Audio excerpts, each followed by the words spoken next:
start recording as well. The backup, which is always beneficial. And make sure you mute that computer.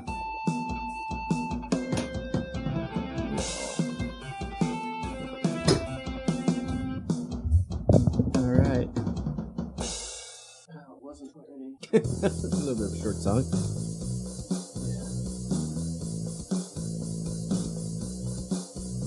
Alright, this is just going to be an audio check. Thumbs up. Good. Thank you. Alright, we will do about 30 seconds of this song and then roll right into it. We'll cut it short. This song's called Stop the Pop Now or some... Stop the Pop, it's soda. That's the name of the song. And I know you guys can't hear it at all, right? But the live stream can. Just imagine what that would sound like. Just imagine what a song and with that lyrics title would sound like. And that's exactly what this song is. Oh, Abby, you would be proud of me. I've fixed all of our wolves. The dome. Oh, you can't see, the cameras are off. But all 4 wolves are in good shape again. Oh, good. Good. Yeah, these were our Ice and FireCon purchase. One of them, actually. Know. I was actually thinking, I was like, man, I wish I had my wolf. But, you know, you got to keep the pack together. Yours, right? The red eyes. Yep. It's the one with the different eyes. Yeah, she's got different eyes. Okay, and then, so Glennie, you're the gray. Like Dr. Quinn, medicine woman. That's the only reason Mine's the one that hasn't broken yet. Yeah, that's true. I think mine broke first, one of the ears. Or both ears. Mine got decapitated. You got decapitated like netted. That episode where I got ladied. Yeah. After the Red Wedding, wherever the dog got decapitated. Yeah. And that one got decapitated. Gray one. Abby's lost a foot. But Tara, I don't know how much you've looked at the worksheet that we've got here. Got some notes in there. I did. I am going to put you on the spot for our friend of the show shout out. So there'll be less being put on the spot since I'm telling you about it right now. But basically, just somebody that is like a content creator that you think more people should know about is all it is. Oh, okay. Yeah, I put a note there. I did see that. Cool. I'm very thorough. I figured. I assumed so. Type A. All right, and I have my trivia question. We do trivia before we actually get into the episode, and any points that you get, Tara, will go to Abby, our first-time watcher. So she will thank you if you get the points. Please get points. How do you get points again?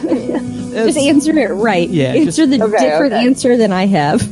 Probably. Yeah. And then, when we get to... What if we answer the same answer? Like, Then you both could get double points up. and I get double.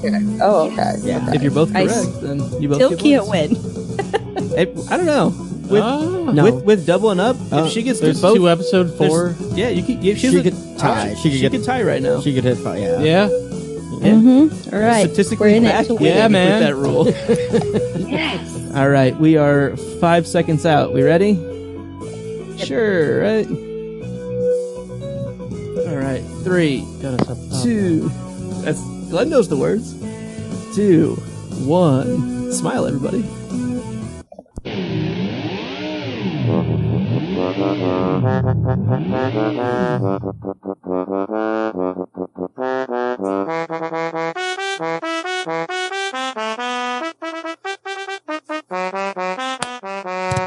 Hello, and welcome back to the podcast that drinks and knows things. I am your host, Luke, and we are doing episode 9 of season 4 of Game of Thrones, The Watchers on the Wall. Our title is Defense in the Darkness. We are recording on 9/8/2018, and as always, we are joined by our first-time watcher on the wall, Gertie, Abby of House Condescension. What's up? Hi, guys. What you drinking?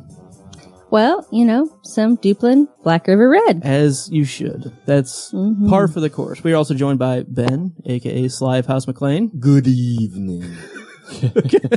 What are you drinking? I have a pineapple Arita. Oh, there you go. Cool. Anheuser-Busch Nice. InBev. There you go. Trendy. And Glenn of House Dog.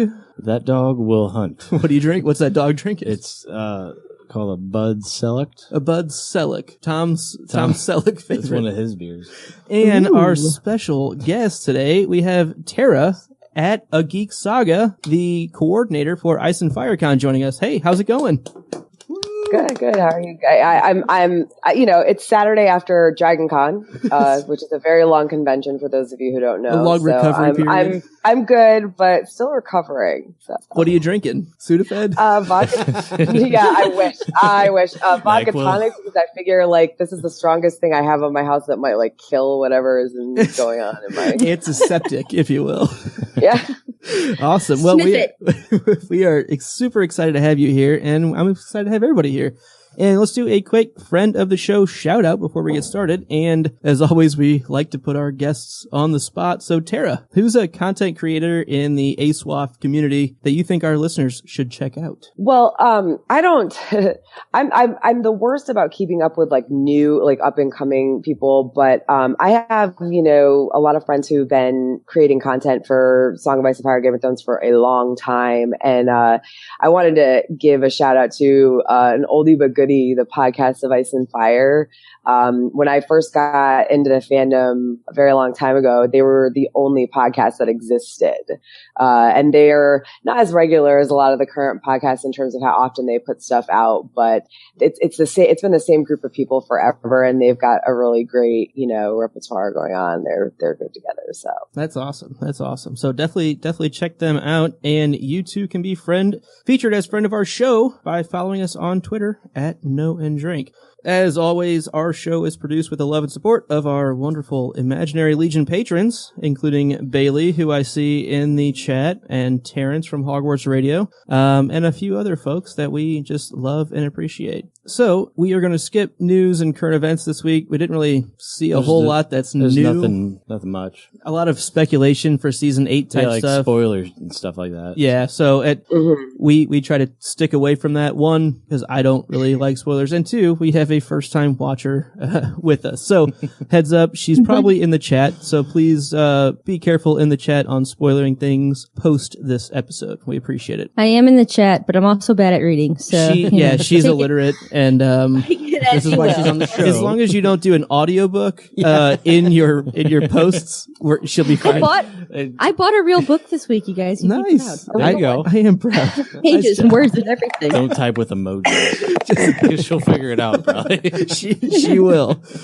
Speaking of our first-time watcher, Abby, you hosted last episode. Can you give us a quick previous episode recap? Sure. The Wildings raid Molestown, and Ygritte gives Gilly a pass. The Night's Watch plan for an imminent attack. In Marine, Grey Worm sneaks a peek, but Missandei didn't mind. Jorah's past comes back to bite him. With Theon's help, Ramsay takes Moat Cailin, and Roose rewards Ramsay by making him a Bolton. In the Eyrie, or is it Irie? Who knows? Sansa gambles on a man she knows, and Arya finds hilarity in the news of her aunt's death. Tywin wonders about his Kachunging cousin Olsen's motives for serial. Yeah, not Kachung.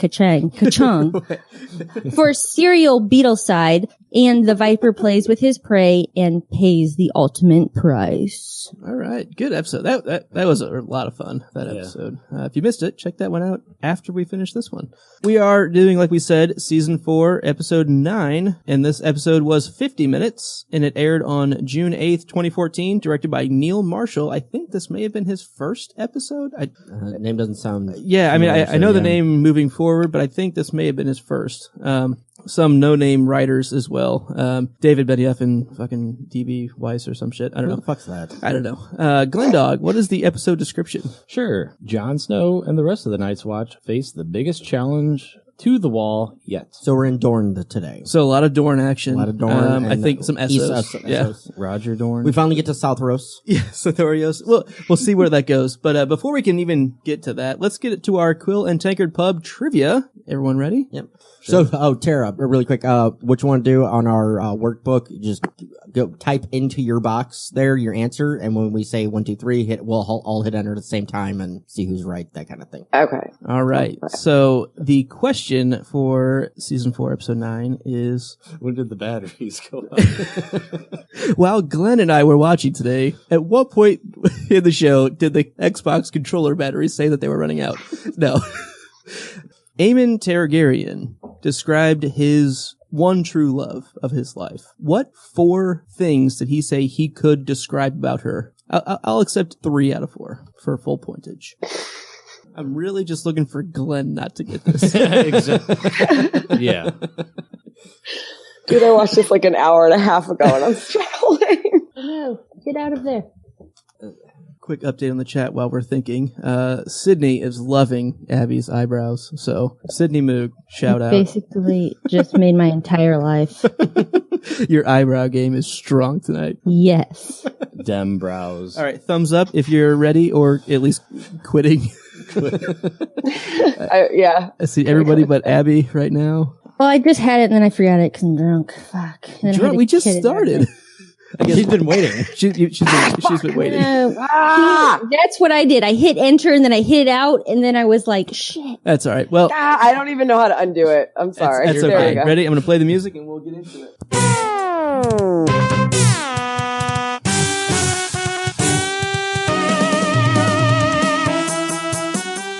All right, everyone hit enter if you haven't already. I wasn't the only one. That's all I have to say. Like, that's. All right, to fill everyone else in on the joke, we'll start with Tara's answer. Tara puts eyes.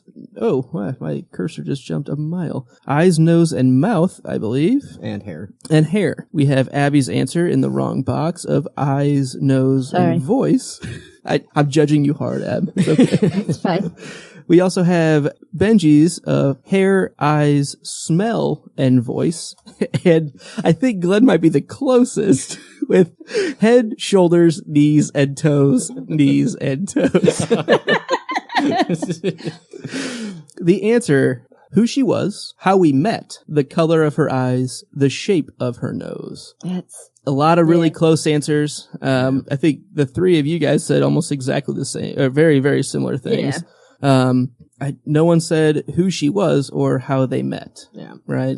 No. Yeah, no, you're right. So that's a point to you. A point So, to all right. me. Abby, we are collaborating with Glenn next week and Yeah. coming Oh, up with just the ultimate, like, screw you, Luke question. And Bubba says, I miss your musk. See, the problem is, am I hosting next week? Yes. So that means everyone's got to get it wrong for Yes. me to get a point. Yeah. So this all right. is why I'm saying Basically, collusion. all of you need to get It's in. me and, against you. it's barely everyone against me. But that puts our season 4 totals to 5 for Glenn, 2 for Ben, 6 for me, and 1 for Abby. Very, very good effort on this one, though. It was close. It was definitely close. I was thinking about what he could remember of her physical Yeah, characteristics. I didn't realize, like, I can remember who. Yeah, that's all right. Yeah, me either. Same. it was a good question. That was, yeah. That's a There good weren't a question. whole lot of narrative things in this episode. It was a lot of I think we overthink it. Thunk it. overthunked. Well, there wasn't like Overthunked. Definitely overthunk. Overthought. there wasn't anything that were like, okay, that's going to be the question or whatever. Like I think Ben's last time I like kind of guessed. that's why I what got it was. right because I googled like beforehand what did Hot Pie say when he was describing how to make whatever And the hell he was making. There was the one one more that I Hill and Cooper go with Hill Gren. and Cooper, and then you 3. That was the Yeah. 3, the people that Gren takes with him. Yeah. I thought about that one. I was like, that one would be the obvious choice. Yeah. I So, felt. I have the note here, like in my trivia, like notes thing.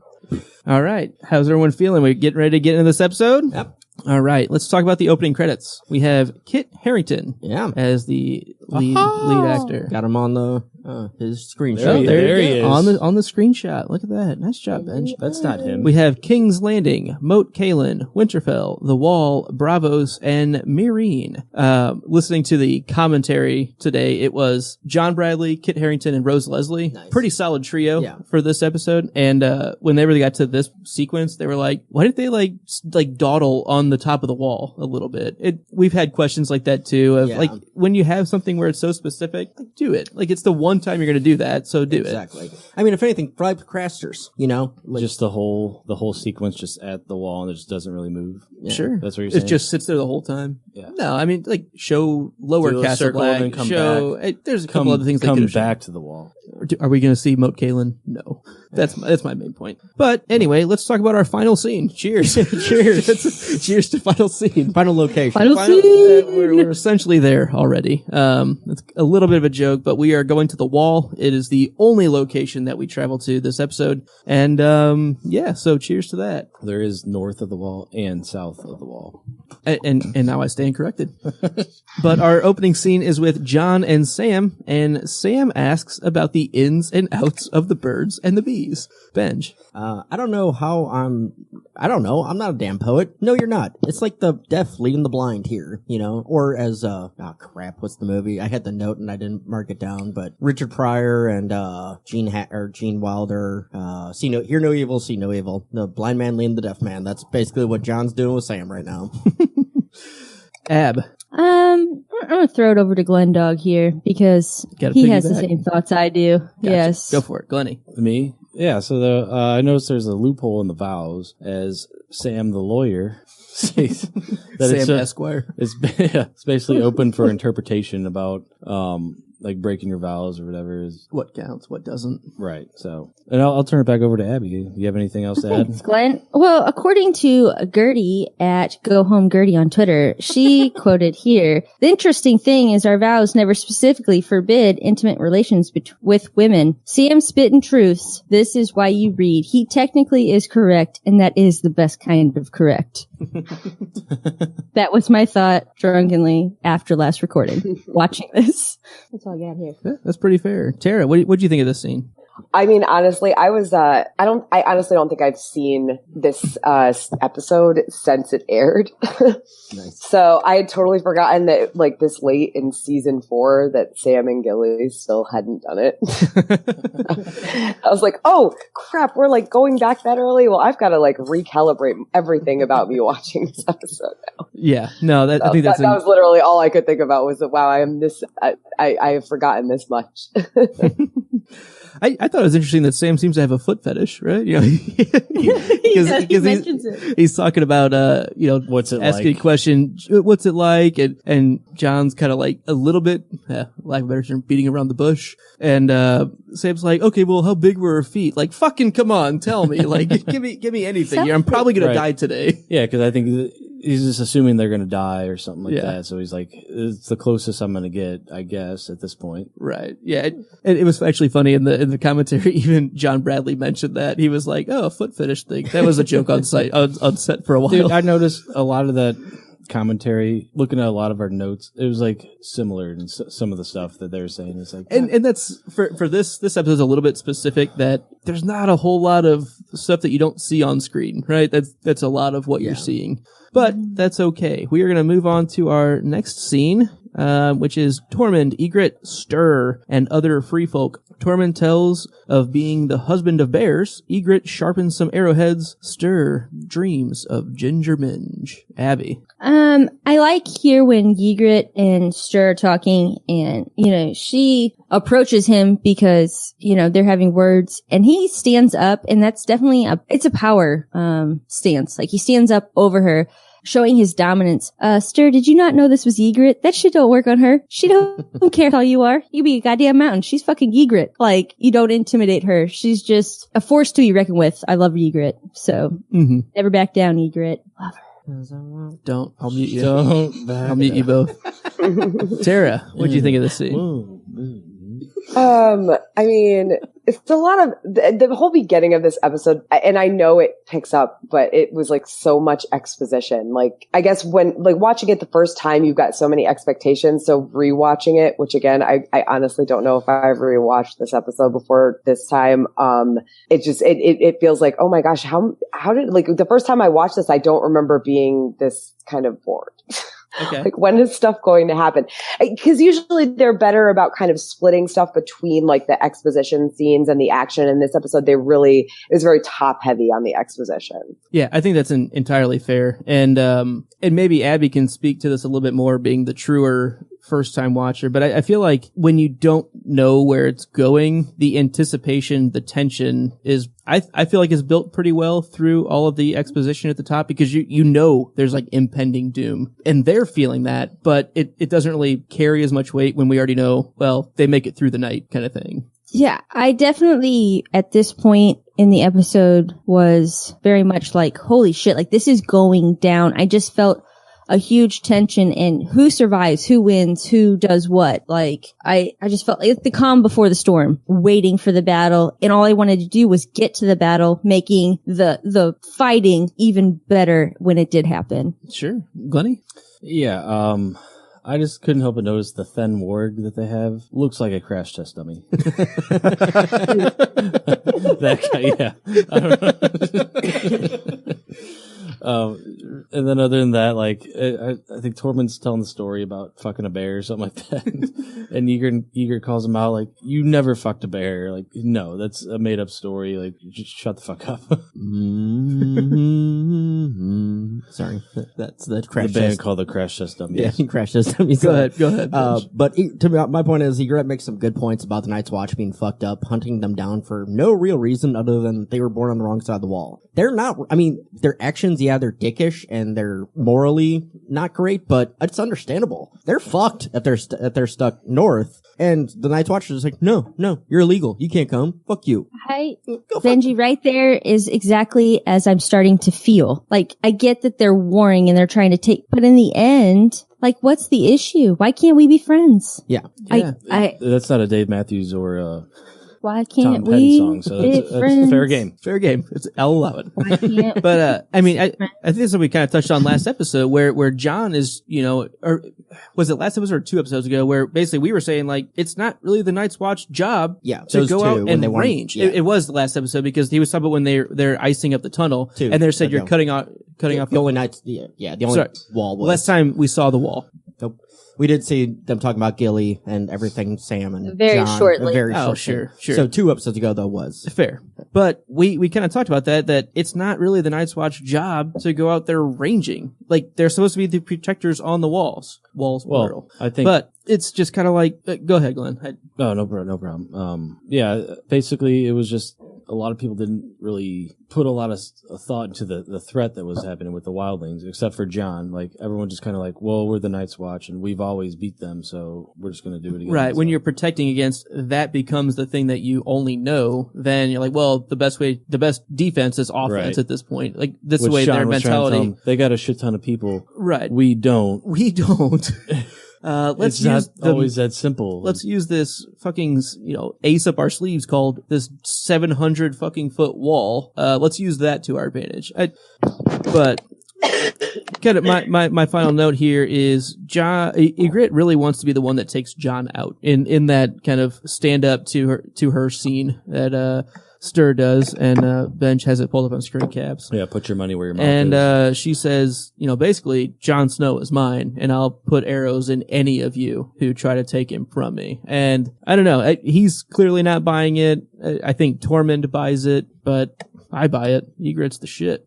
Final thoughts on Well, that? I think anybody who tries to kill him, she will kill. Not because she wants him for herself, but I think it's true. Like, Almost selfishly because she is in love with him. yeah, But like I she think won't she's admit that to using herself. this. I want him for my kill or whatever. But really, if any of you kill him, you're done. I think that's fair. And Bubba makes a good point also going to the crash test dummy.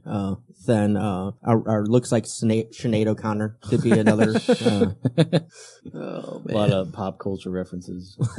wait, this So- isn't Stephen King. So let's move random on to Then Warg. let's move on to Sam, Maester Aemon, Pip, Gilly, and Ellis, who is Little Sam. Maester Aemon advises young Master Samwell, and yes, that's a Lord of the Rings reference for you. And Sam greets Gilly at the gate. Tara, why don't you lead us off here? Oh, caught her in the middle of a drink. Sorry. He, honestly, I went off of, I'm sorry, I don't know whose column is next to mine off the top of my head. I went off of the column next to mine in the notes, asking who was Maester Aemon's lost love. Mm-hmm. That was my I don't- question. Okay. That was. Okay. I was just wondering, like, who could possibly been his lost love? So I was looking at this while I was watching the episode, because as I said earlier, I'm very thorough. And because I saw that question, I was watching the whole scene, thinking about it. And if he, I mean, I was a book reader first, so like if he hadn't mentioned like girls specifically and then described the one girl, I would have assumed his brother and or his family were like his lost love, because he gave them up to be part of the Night's Watch because he knew he couldn't remain with them and not, you know, kind of be part of this like constant fight for the succession of who's gonna back who or whatever. So I kind of want to like strike his mention of girls entirely from my memory and just go with the book canon, if that's allowed. That was all I could think. that's I'll allow it. That's fair. It's because you know it so well, and like there are certain things where when it's changed or new information, you're like, does that really count? And it's not even that it's bad. It's just that it's not like, I don't think I thought about that, you know, when I saw this episode before. So this like prompted this whole just like, this is the thing I wrote the most notes about because for some reason I was just really intent on this whole idea of like, this is so weird to me that he's talking about girls. Yeah, and we'll go with your point. I don't know the lineage of where Aemon falls. I know he's one of many children or one of many sons, but did he have any actual sisters for that thought process, or was he one of several brothers? So, and to my note that I go on, being a future king, you meet a lot of women, you know, because everybody wants to meet the king and everyone wants to meet the crown prince, you know, and so even giving new meaning to the, you know, dragon and the knight, you know, kind of thing. So waking the dragon. I'm not 100% up on this, but I'm pretty sure that he passed on the crown to Egg. Yes. Who was Aegon. And Aegon was the seventh son of a seventh son, I think is how that went. So it's like incredibly unlikely that it would go to him. It's also Aegon the Unlikely? Hey, Yes, I've heard this yes. before. Yes. Yes. I And know shit. the same Egg that Wow. you hear about when we talk about Dunk and Egg, a story Yeah. about him as a Oh. young Targaryen. So Okay. we'll get to that eventually and you'll learn more. So But yeah, he was seventh son, but they never speak of any sisters or daughters. Can I make my guess of who the lost love was? go for it. Yeah, the floor is Lady yours. Olenna, because it should be. Hey. I have absolutely Well- no idea how old she is compared to how old he is, but I love her and I love him, so obviously they should have, you know, smushed. Now that's a stark Well- difference right there. I was actually reading up on that. Like, it's funny you like mention it, but they said like Maester Aemon, thing I'm reading, was like 35 years older than Lady Olenna. The thing it says here, he began training at the Citadel when he was around 9 years old. Mm-hmm.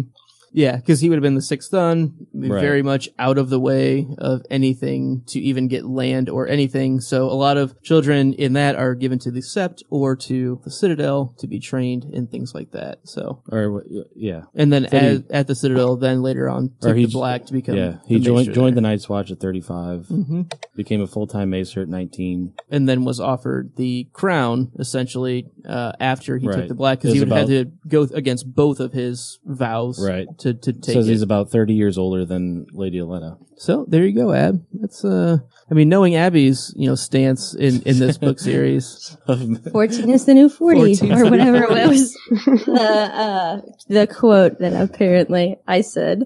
Who knows? All right, Glendog, what do you got on this scene? Oh shit. Oh shit. Yeah, like they're talking about before all that other stuff, talking about like I think the book that he's reading, because Sam's trying to like get up on his knowledge about wildlings and all that stuff, and Maester Aemon was just like, he wrote all that stuff. He never went anywhere near any wildlings. He was here when he wrote the book. Mm-hmm. And Sam's like, are you shitting me? Like, all the stories are true, though. Right, like everything that the raiders that we've been catching Mm-hmm. are saying the exact same thing. So regardless if he's met them, the information seems right. Right.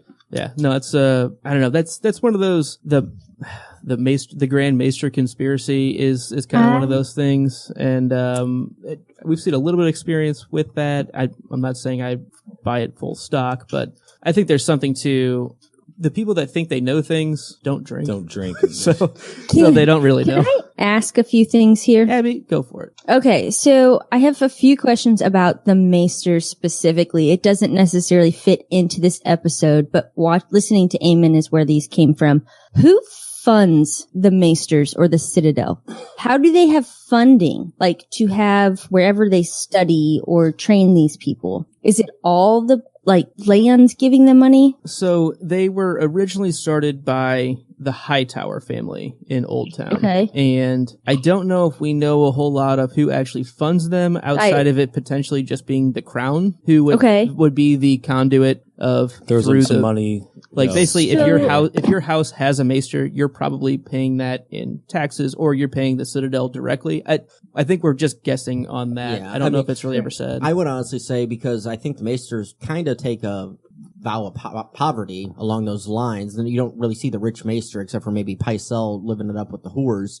But for the most part, they're living for free in whatever castle they're with. Their room and board are covered. Room and board are covered, and they have no drive to actually get paid. So there's no one. They're not taking in a salary or anything. But these are also the people that are writing the histories. Yes, they're doing it for free. They're basically they're not just writing the histories; they're writing the letters. Yes, I feel like they have so much more power. They do, and that's kind of my point. Is there's more power in power than power in money, so they don't contrived or whatever. So I wonder where the funding or where their loyalties like. They can manipulate history. They can manipulate he who holds letters. The past controls the present. So yeah, that's it. I won't go any further than that. Look at like the Catholic Church. Like the priests pretty much live on campus and then they take donations. So I bet you a lot of it's probably donations. Yep.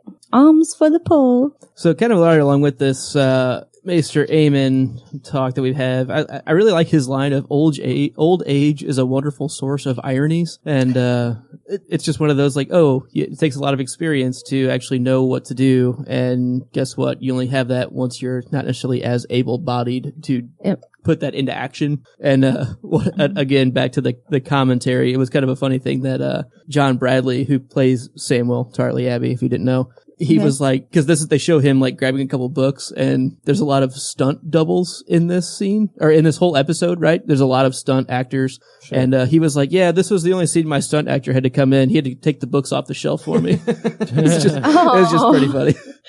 I think he was kidding. And then we didn't talk. Nobody really had notes for it, but Sam approaches the gate to somebody pounding on it, and it's Gilly and Ellis with Pip, and Sam basically goes, "Open the fucking gate! Open the fucking gate!" And I've never heard you curse. Best get used to it. But that just seems like such a trap, though. How do you mean? The wildlings coming in, like, here's this girl, like. Gilly had just found, Ygritte just get found Gilly Get him to open episode. the door real quick. Go right in. Yeah, you would think they would see the rest of them coming, but still. Yeah. So it doesn't happen. It's not a trap. It is not. But we are going to move on to our next scene, screen caps D. And we have the Night's Watch and the Free Folk. This is one of the big scenes. We have 2 horn blows for wildlings. Jon sees the biggest fire the North has ever seen, and Night's Watchmen make final preparations atop the wall. Benj. I'm trying to find my picture here because it's relevant, but they had dummies next to the torches up on the wall, which is a definite book iteration, but it's a smart move because you put bodies next to every torch, and hey, there's a target for somebody to shoot at. You don't know if it's alive or not a real target. Yeah, it's not a real target. It's not a real target. Human. Not a real Scarecrow guy. Brothers. Yeah, there it is. There we go. Those are the dummies. Dummies right underneath the torches. So I like that touch and pulling that from the books. Yeah. Good job, guys. Glenny? Only you can prevent forest fires. That's true. You and Maes. And Hugh. And Hugh. Hugh. Only you. Only Hugh can prevent forest fires. Well said. Thank you. Abby or Tara, you guys got notes on this? Seeing John walk to the edge of that platform, like my heart jumped in my throat. Like I just height saying, and I know I'm sure he wasn't actually standing high up at all. It's like I have to tell myself, like this is a green screen, and he's standing on a pallet. Really, pallet. That's what I thought. Yeah, that just delivered some. On an ice field in Iceland. There's no mountains around him. There's mountains, but like there's no mountains under him. He is just standing on the ground. It's fine. It's fine. Yeah, this is one of those scenes where we start to see the videography just open up and get massive, right? I mean, like there are some huge shots here, and I think it's really, really well done. You talking about the fire? Just kind of just like the whole overview, seeing the fire, everything. It's like the first one where it really gives you like a true that we haven't seen since even like season 1, where Tyrion's at the wall and they're like pulling up to it. Yeah. But Abby, thoughts here? Well, So for some reason, when I pull Google Docs up on my phone, when I hit what episode we're on, it goes back to episode 2 in the docs. I'm not kidding. So I tried really hard to make my notes in the right places, and I feel like the next note I have on this goes beyond where we are. God damn so it, Abby. sorry that I'm a little off. Spoilers. I don't know. I don't know why it does that. So Google, get your shit together on your phone app. It fucks everything up. I don't know. That's what you get for using an iPhone on a Google product. On a Google, yeah. That's Probably. You should write him a letter, I guess. Yeah, write him a I'll send a handwritten raven. letter. There you go. Any final thoughts on this scene here? This is they're filling the oil, a lot of different things, just kind of prepping and setting the barrels and things like that. So Yeah, you see the fire, right? we see the fire and Getting your ducks in a row until... Oh man, I should have worn my Time to go. Spooky Bear shirt tonight. of all the nights, Ab, come on. I know. But we're going to move on to John, Alistair Thorne, Sam, Gilly, and LS again. Little Sam. Thorne offers some advice about leadership and difficult decisions. Sam drops Gilly off in a pantry. Glenny. Sure. So, like, I feel like he's speaking honestly with John. Usually he's just kind of stubborn and, kind of disagreeing with him because he's just trying to make it seem like he's more powerful than John, I guess, or more in charge, I guess. But he kind of like explains that, hey, freezing the tunnel was a pretty good idea. Like, I'll get second guess for it now. Sure. Bench. Yeah, along the same lines, I know it's on purpose, but this is the first time really that I actually respect Thorne, and I think that's how it's meant to be. You actually see, okay, this is a real guy. He has real emotions, and yeah, he doesn't want to be fucking second guessed. It's just, I know what needs to be done, or I feel I know what needs to be done. I don't need a little cunt double question me. Little twat. Thank you. Yeah, Easy. that's it. But he makes good points. So Tara? Yeah, kind of the same thing. You don't really expect, at this point, you don't really expect Alistair to like have anything good to say, but I did like his bit about getting second guessed and everything. But I mean, I also feel it was kind of like an admonishment to John, like don't second guess yourself either, maybe. And one addition, I like the line of there, you can go back, after this is all over, you can go back to hating me, and I can go back to wishing your wildling bitch aimed a little higher. Yeah. Yeah, it's True that. there's a pretty big redemption, like really fast-paced redemption arc for Thorne in this episode, I think.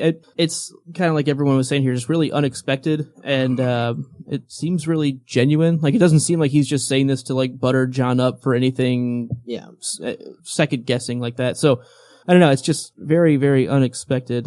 Abby, it looks like you have a thought on a different part of this scene. So I went with the Sam part of this scene, and Sam is the best. If you don't think that, just leave. Okay.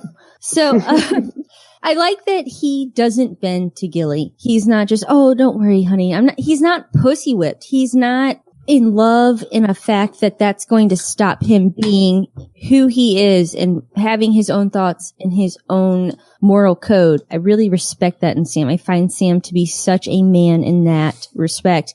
I also find him to be such like a man among men in the way that he does it to Gilly. He's never mean. You've seen people before, maybe not in the show, but just in culture or whatever. I'm fucking leaving because that's what I do. No, he doesn't do that to her. He looks at her and says, this is why I have to go. This is what I'm going to do. I will come back. Like, what a man. Sam's the man. Yeah, I like Sam in this scene. I like Sam pretty much all the time. But promise me you'll never die.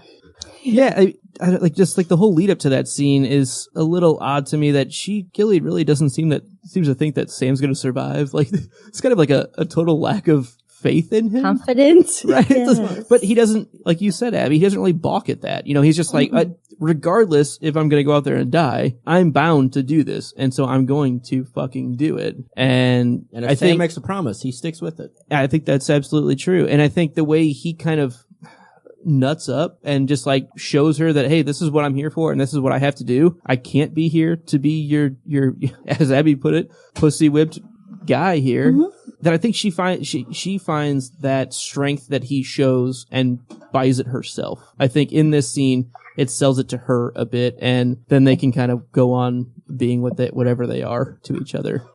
All right, any other thoughts here? All right, we're going to go to Pip, Sam, Egret, and Free Folk. Pip is a bit nervous. Sam plays the role of Sam the Slayer. Egret delivers the scouting report at the gates. Glenny. Yeah, I mean, I guess Pip just is a bit nervous. And I guess like you see like a lot of like previous episodes and seasons like where the Night's Watch have been, you've seen them like ranging or stuff like that, but haven't had a lot of like dialogue of like people like Pip who just is not a fighter, and now he's kind of being thrown into the fire, if you will, being kind of forced to fight. And yeah, you would definitely have a lot of butterflies if you were somebody like that. Yeah, I really thought it was kind of cool having Pip get his advice from Sam about being afraid here. It really, like, anytime you talk about fear and bravery, it makes me think of the Bran and Ned talk in episode 1, basically. Like, can a man really be brave if he's afraid? And Ned Stark's like, well, that's the only time a man can be brave is when he's afraid. And I think Sam gets that sentiment. He's basically saying, yeah, I was afraid.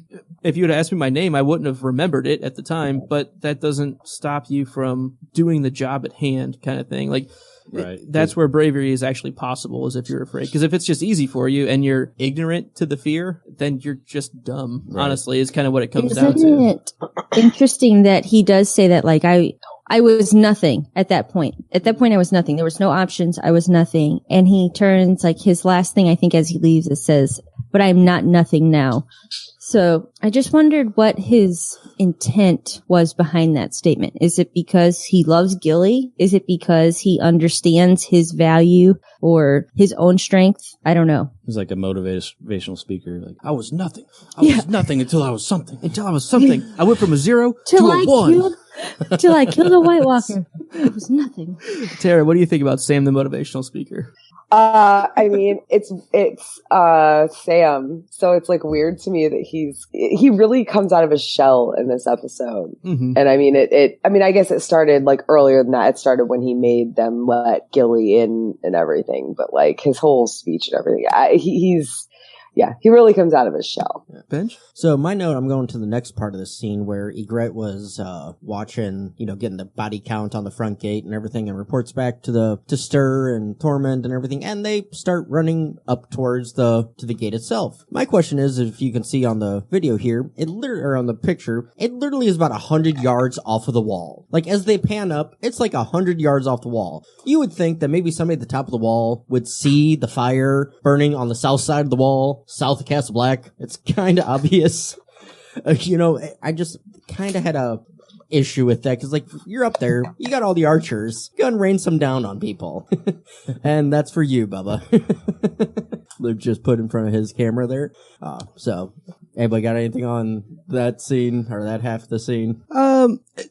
Again, from the commentary, I like to watch that right before we do this, just because you get a different view of things. Right before you go to dinner, before you do kind of. Well, yeah, kind of. And so Rose Leslie, whenever Ygritte goes kind of skipping down the hill, almost sliding down. Yeah, I don't have that one. She was like, yeah, that was my stunt double. They saw me run once and never let me run again. Nope. And there were quite a few running scenes earlier in the season, like when they were attacking, essentially, Ollie's family, right? Like there was she was like, nope, a lot of those, even those they wouldn't let me do. Ollieville. Ollieville, if you will, in the gift. I think that kind of does it for this scene. Anyone got anything else? Nope. All right, then we will shake on down to 2 giants, a mammoth, a few good Night's Watchmen, and a few thousand good free folk. So I think this is one of our pretty big scenes as well. Free folk approach the wall. Gren drops a barrel of oil. The gate is attacked. Thorn goes down to defend the gate. I'm going to lead this one off. The sequencing and music here is really, really fucking epic. Like this is again, kind of like these big swooping shots of, from the top of the wall, from below the wall. And it's just, this is where it's really, because we had the horn blowing before, and it's just really, really building on itself. And Ramin Djawadi just fucking kills it with the score in this episode. I think so. Yeah, I agree. Tara? Sorry, guys. My dog is like laying at my feet crying, so I'm very distracted right now. I to be honest, like this whole scene, like the whole next couple scenes, they go so fast that I don't really have much to say about them individually. It's more of just kind of a collective bunch of stuff.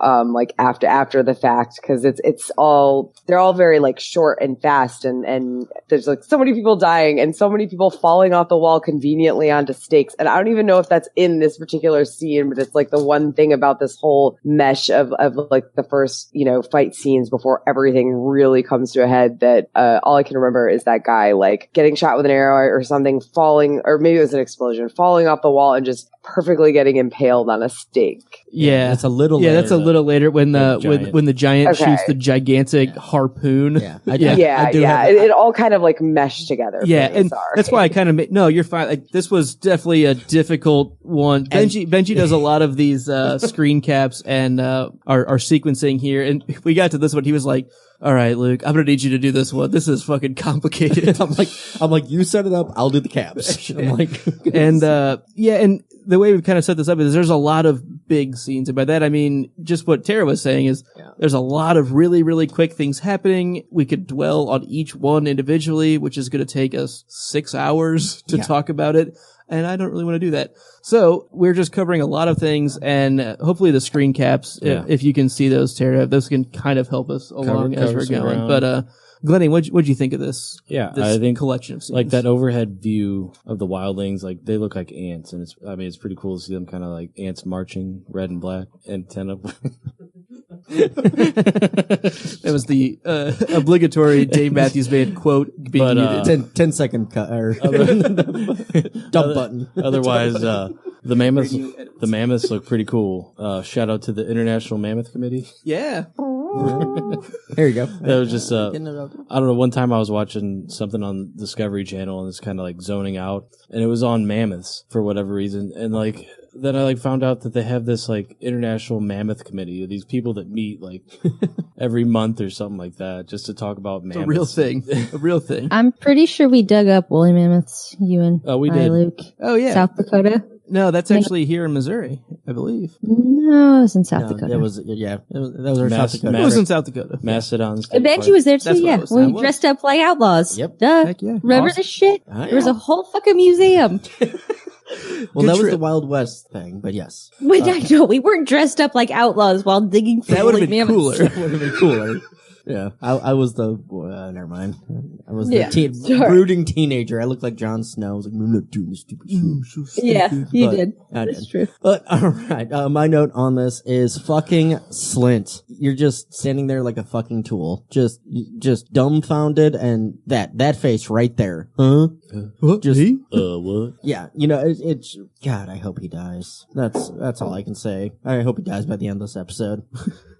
So, right before this, we see Thorn again with some actual decent leadership on display, right? I mean, he's talking about, when I say knock, you fucking knock. When I say hold the barrels, don't drop the fucking barrels. Yeah. I think he just does a really good job of getting to the core of like, hey, this is fucking serious. Yeah. We need to be on our A game right now because guess what? We can't hold up against 100,000 of these guys, which he's already admitted that he kind of believes from John last scene or 2 scenes ago. And then he gets pulled down to the gate. And I like that he's the one that actually shows some true knighthood honor of, okay, I'm in command. That seems to be the more pressing Like thing. that. I have to go command down there, which is pretty ballin'. And he puts Slint in charge, and Slint's like not doing anything.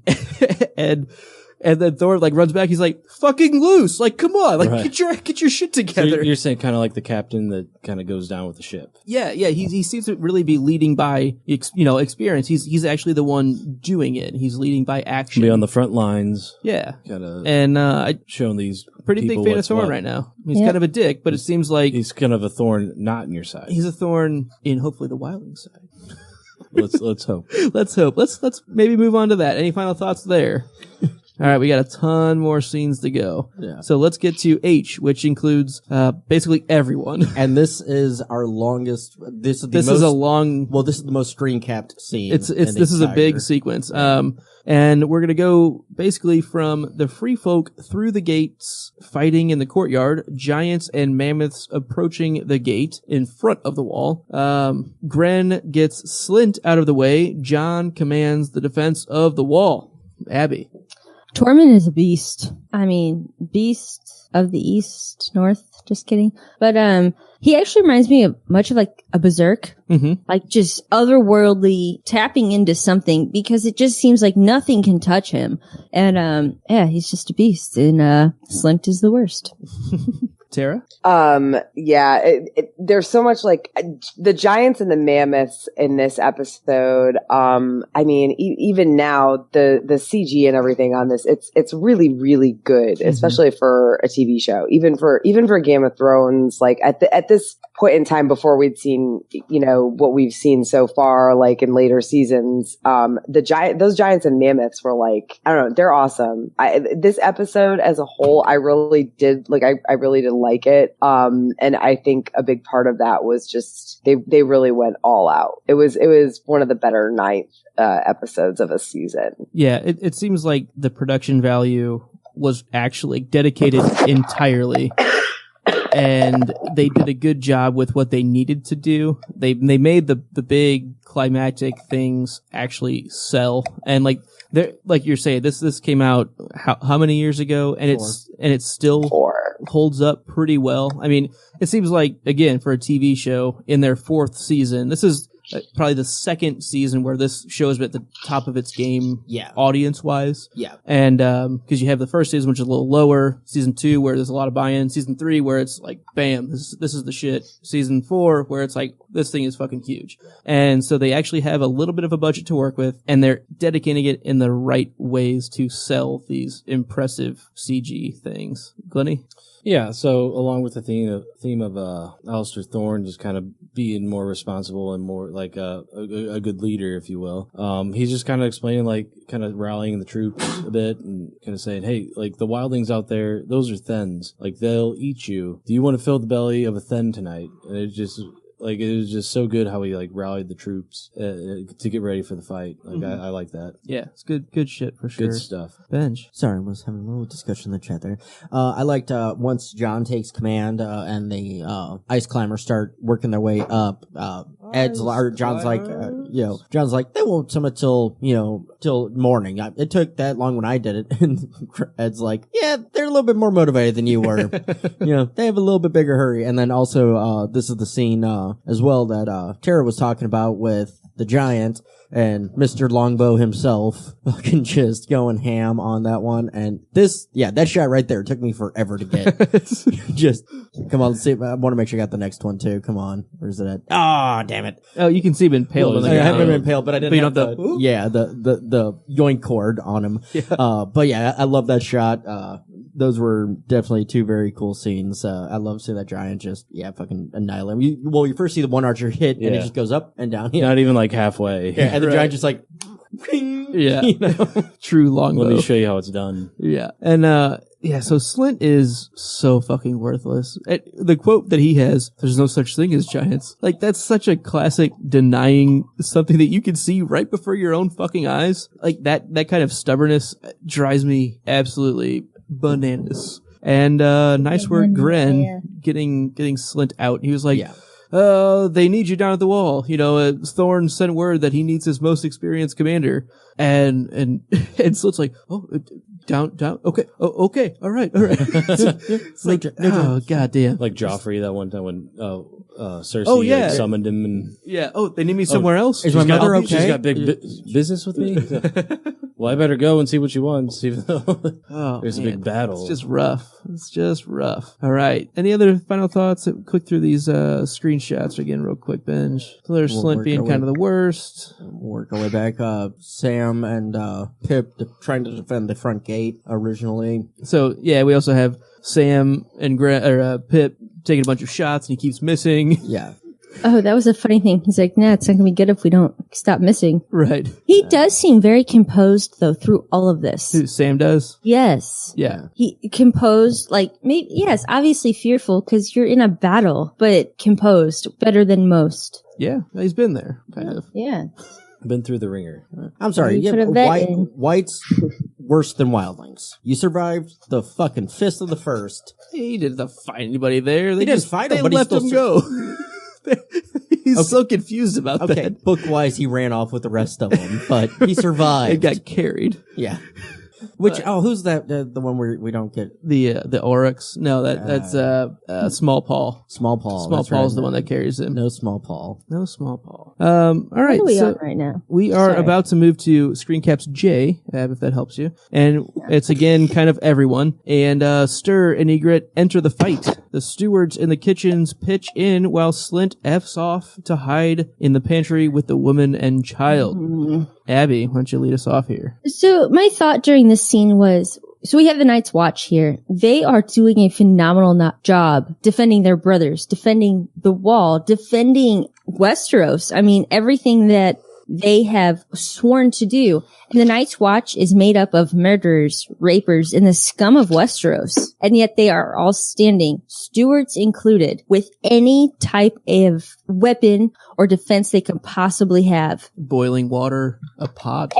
Literally Pots and pans. anything, clawing, tooth, nail, whatever. Like, what men these are. Yeah. The best of the best from apparently the worst of the worst. And then we have Slint, right? He's the former commander of the Gold's Cloak. It's not like he did something bad and was sent by like the masses. Only Tyrion witnessed this, right? Tyrion's the one who sent him. Everybody else in their eyes, he's a good, upstanding, honorable, and he sat on the small council. It's just, and now he hides. It's just really, fitting that that's what we're watching here as all. Sir Barristan would say, you meet an old knight and you meet a bold knight. You never meet an old, bold knight. Sellsword. I know. And it wasn't Barristan that says. I know. I'm badly paraphrasing, but But the sentiment is The still gist true. is there. The sentiment, I think, still holds true. Yeah. I mean, it's Slint's kind of the fucking worst. Like he's just He's the worst. a total puss. And it's just funny that like we have these people who are said to be literally the scum of the earth. You're going to the Night's Watch. Like it's supposed to be honorable, but really everybody makes, their jokes about it or whatever.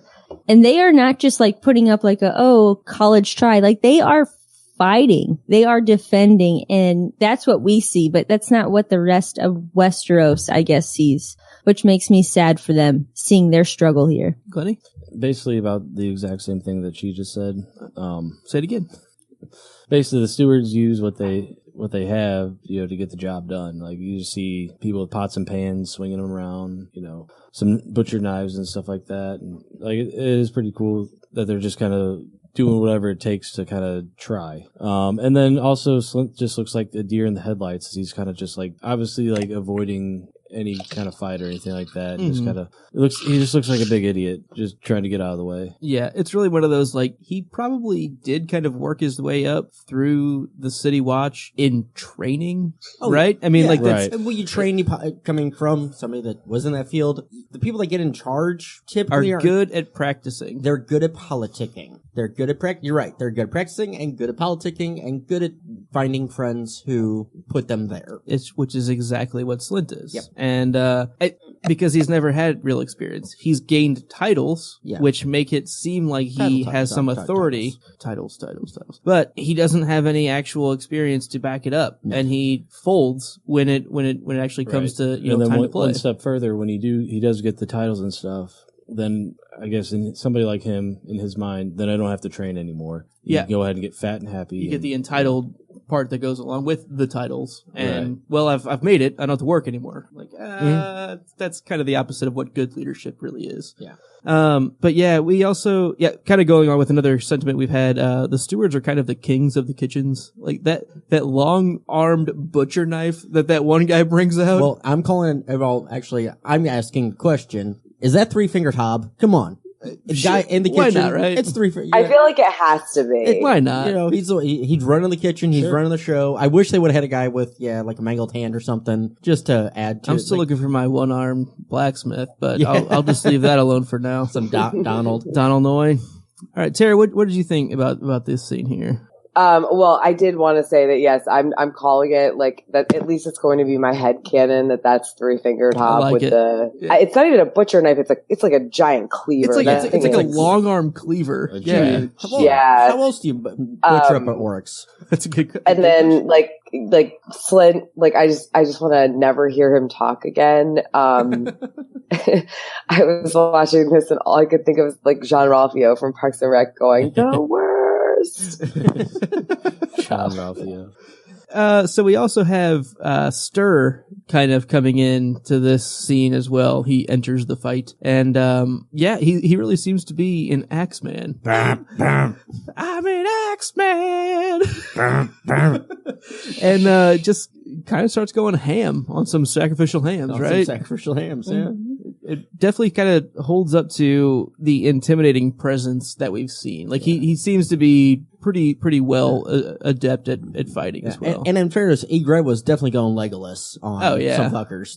Ooh, so I'm going to throw this out here now. I'm going to set this up now. I think Egret, Legolas, yeah, definitely good bowsman, but she's a Merida through and through. Okay. Yeah.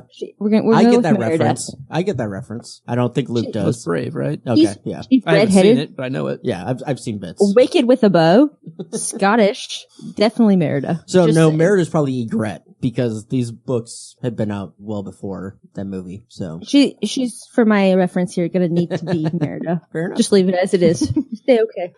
Benji, you got anything else here? No, that's it. All right. So, if we are finished with that fighting scene, yeah, Egret definitely pretty impressive with the bowmanship or bowwomanship, I guess.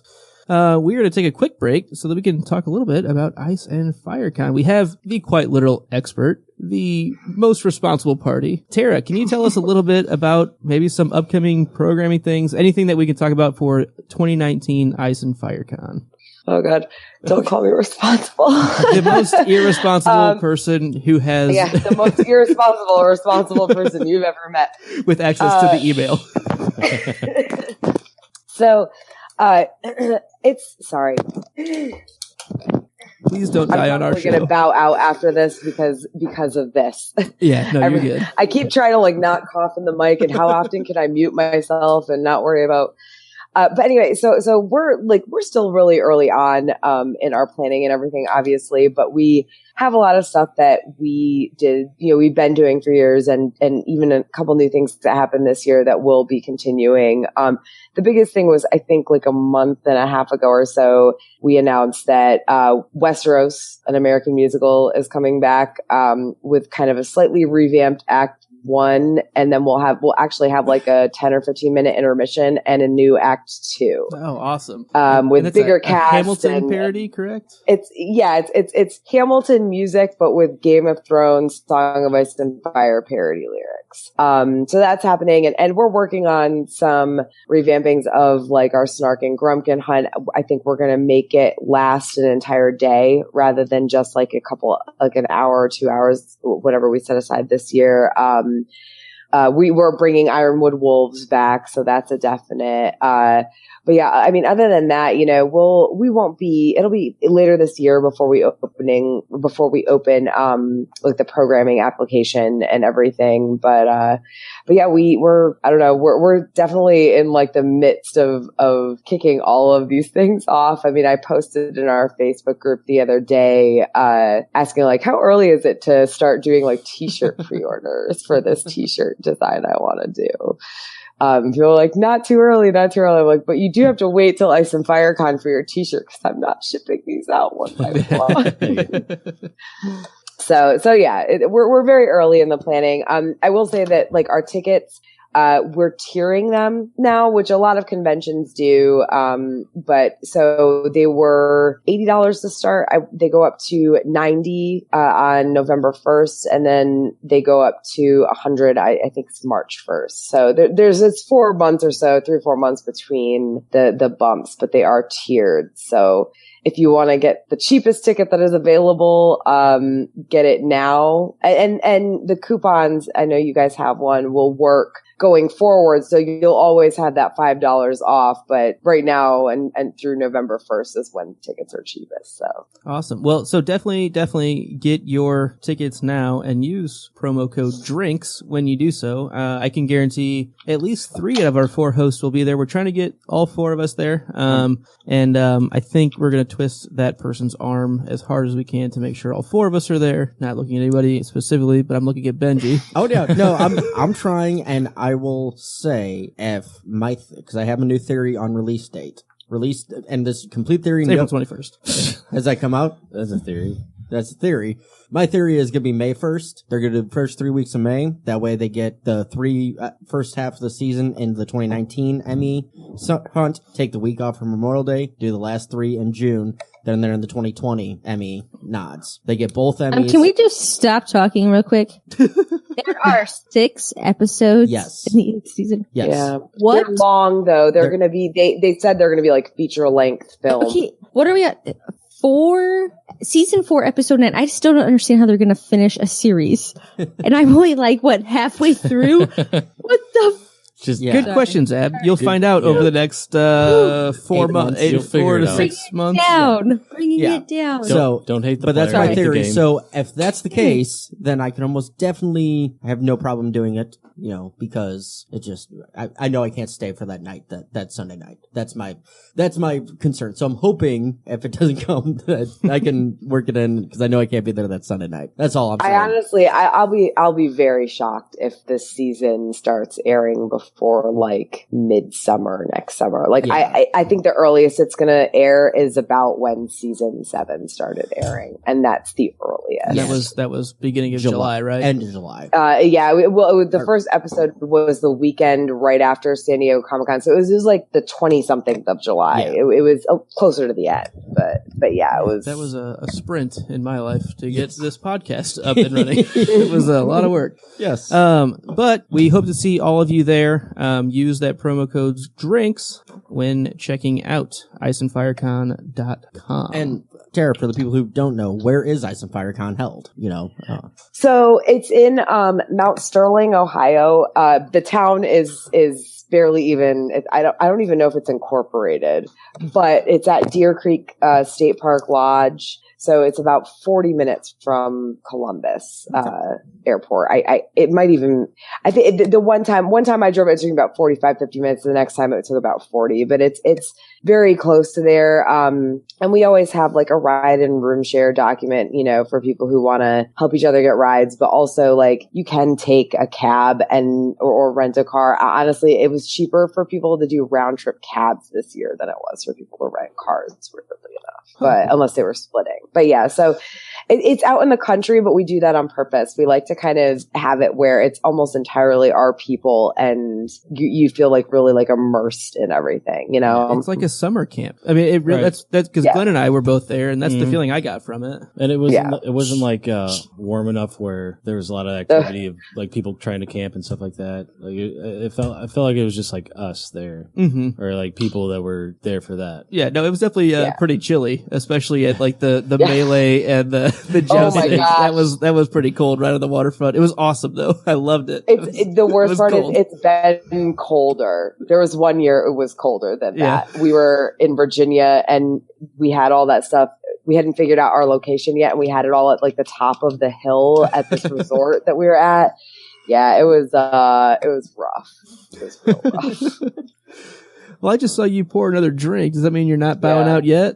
Oh no, I'm bowing out. I'm literally drinking this as go to sleep. Please just clear my throat and I'm dying. And I feel so bad, but I hope to join you guys again, sometime within the next few months when I'm not sick. Yeah, no, we will absolutely have you on again. And thank you for joining us. It's been so much fun, and I can't wait to see you again. You can read my comments in the document as we will. an homage. Yeah, we'll steal them, use them as our own. Yeah, well, if everyone is missing a note, we'll just be like, oh, I had this great idea. This is gold. Oh, and Tara didn't have anything. I'm so sorry I'm bowing out early, guys, but have a great night. Feel better. Yeah, thank you. Have a great night. See you next time. Have a good one. All right, so let's go ahead and start moving on with the episode. And we have Pip takes an egret arrow to the neck. Barrels of oil are dropped from the wall while a mammoth is tied to the 4 inches of cold rolled steel that we've heard so fucking much about. And Gred heads down to defend the inner gate. Abs, kick us off here. Well, I have no notes here, so thanks, Luke. But, well, read Tara's note then. Right, yeah. I'm just gonna go with the Gren thing, hold the gate. And he just says, okay, I'll hold the gate. Mm-hmm. And complete confidence. John knows it's gonna happen. He knows he's gonna do it. What a guy. Yeah. I'm with you on that. Gren's pretty impressive this episode. Benj? Sorry, go ahead. Well, I was just going to say, I think it's really impressive that we have Gren. I have the note here somewhere, but I'm all kinds of mixed up. We have Gren and CM and Ed. He's the one who ends up manning the wall. Yep. And John. They all become these great leaders, like in their own right. And it's just kind of nice to see. Stress brings out either the greatness or the worst. It just depends on which way you let it fall. Yeah, and I just think right here we see that this little group, and we see Pip nervous, but he doesn't run. He doesn't, cower from his duty. But I think this episode highlights what this group who went through Night's Watch boot camp together all became these really great leaders. I don't know. Well, nice. To I guess piggyback off of what you're saying, I guess it would just be like they're all good friends and stuff like that, and it's easier to lead or whenever you're amongst your peers as opposed to strangers that you never met before. So I guess it's just they're good at taking the reins because these are all people that they know and get along with. Mm-hmm. They're truly brothers. This group, brothers. They went through training camp together. That's the kind of thing they have that true camaraderie.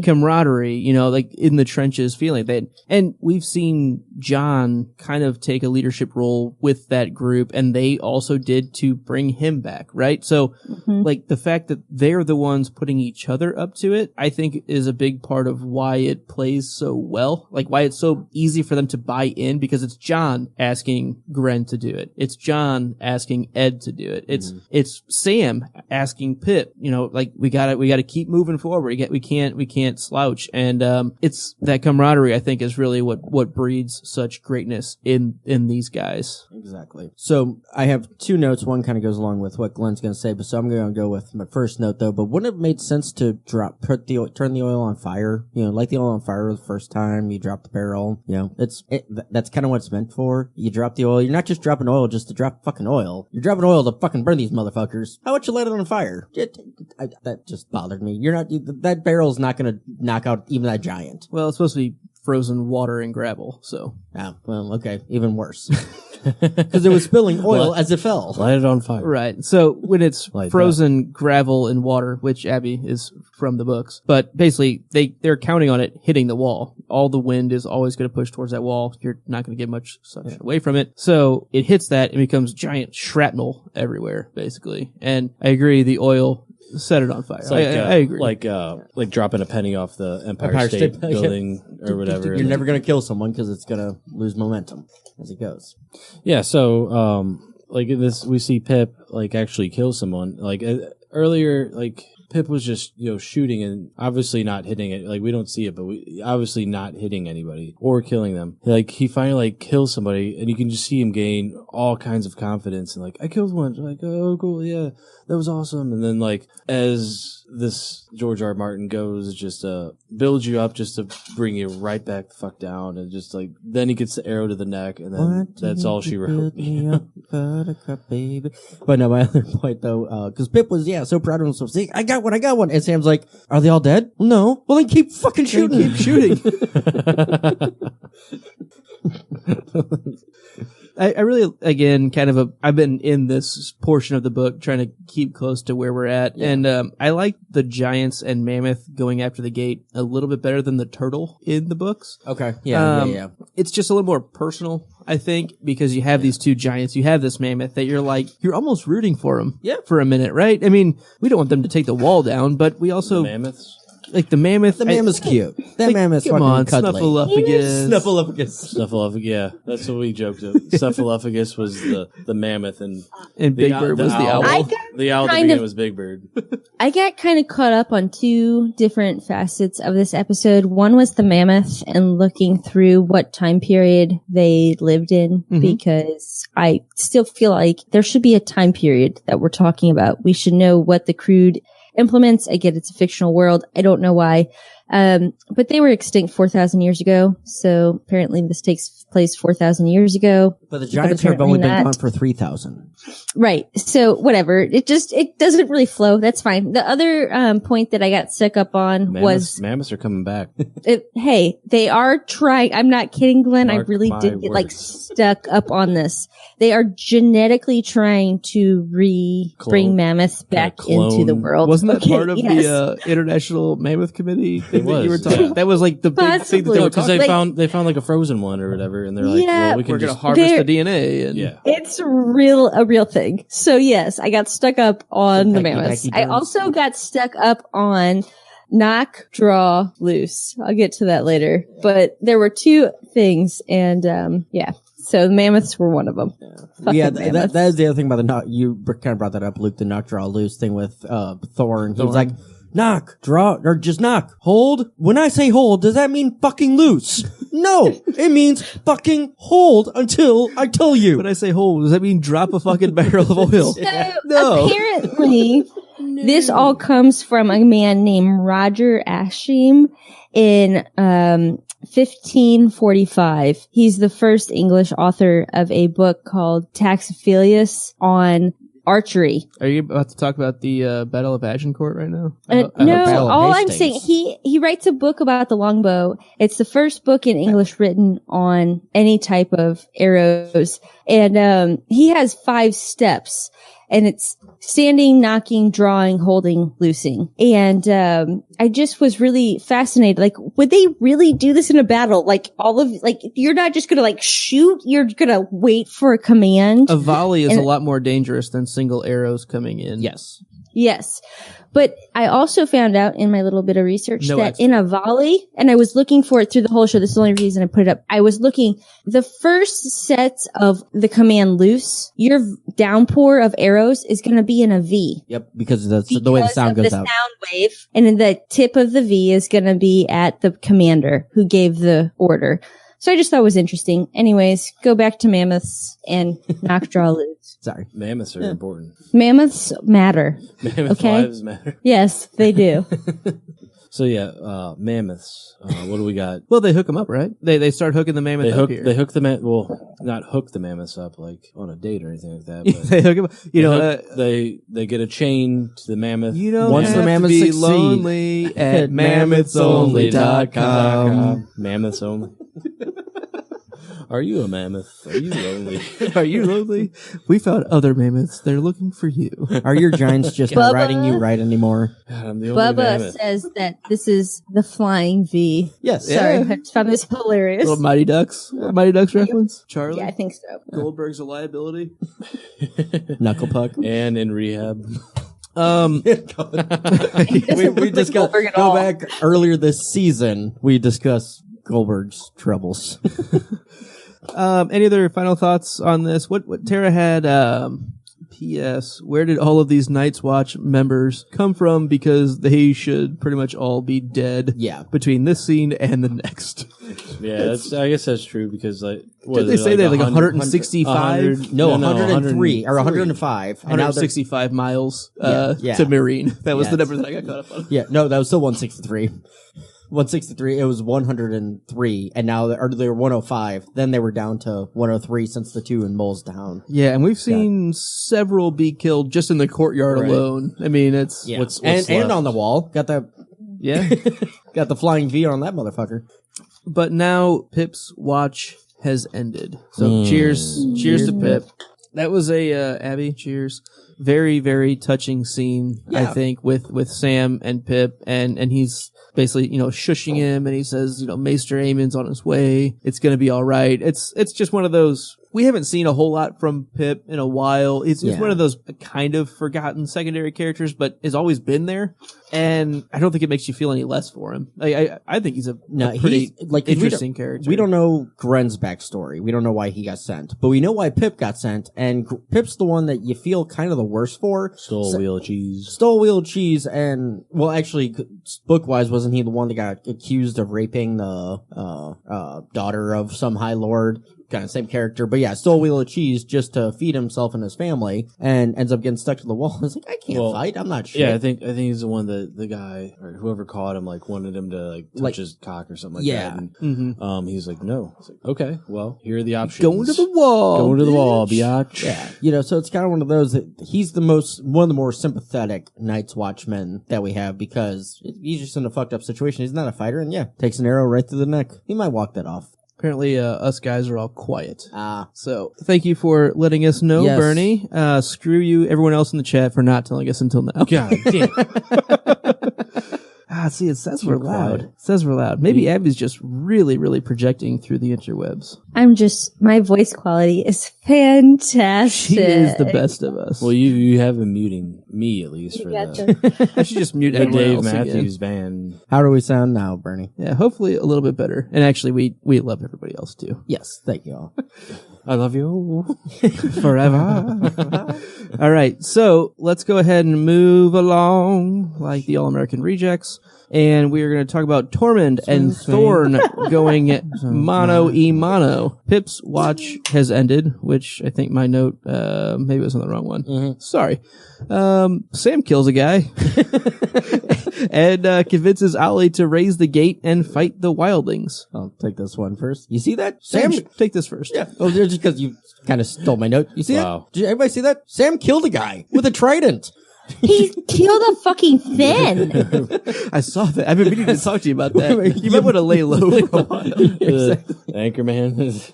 But I totally thought that was Stir. Like, straight up. Because bald, thin. It's and He looked also thinny. watching, on my computer. So he looked Finnish. You're so racist. I mean, not every Fen looks alike. Okay, Come on, Yeah. fences. okay, the quality on my computer is not that great. It's a quick shot. So and I'm It's also your shit, okay? You exactly. fucking I'm owning it. I'm saying supreme white male. anti-phonetic. Looks like anti-theite. Phonetic. Hey, look, it's Ethan Hawke. Hey, look, it's Ethan Hawke. Hey, look, it's Malcolm in middle. Malcolm in middle. Hey, it's Jackie Chan. Hey, it's Jackie Chan. Oh God! Please don't report us. No. Anyone? All right. Anyway, so that's my only note. Was totally thought that was Stir. Sam fucking kills a guy. Then kill the man. Glennie. Yeah, this is like the classic, one important character seeing another important character on the other side and oh, we have to fight. Just, you see Thorn look at Thorman and oh, that's the guy that we have to duel. And it's kind of similar to have you ever seen the movie Troy, wherever Achilles fights, what's the guy's name?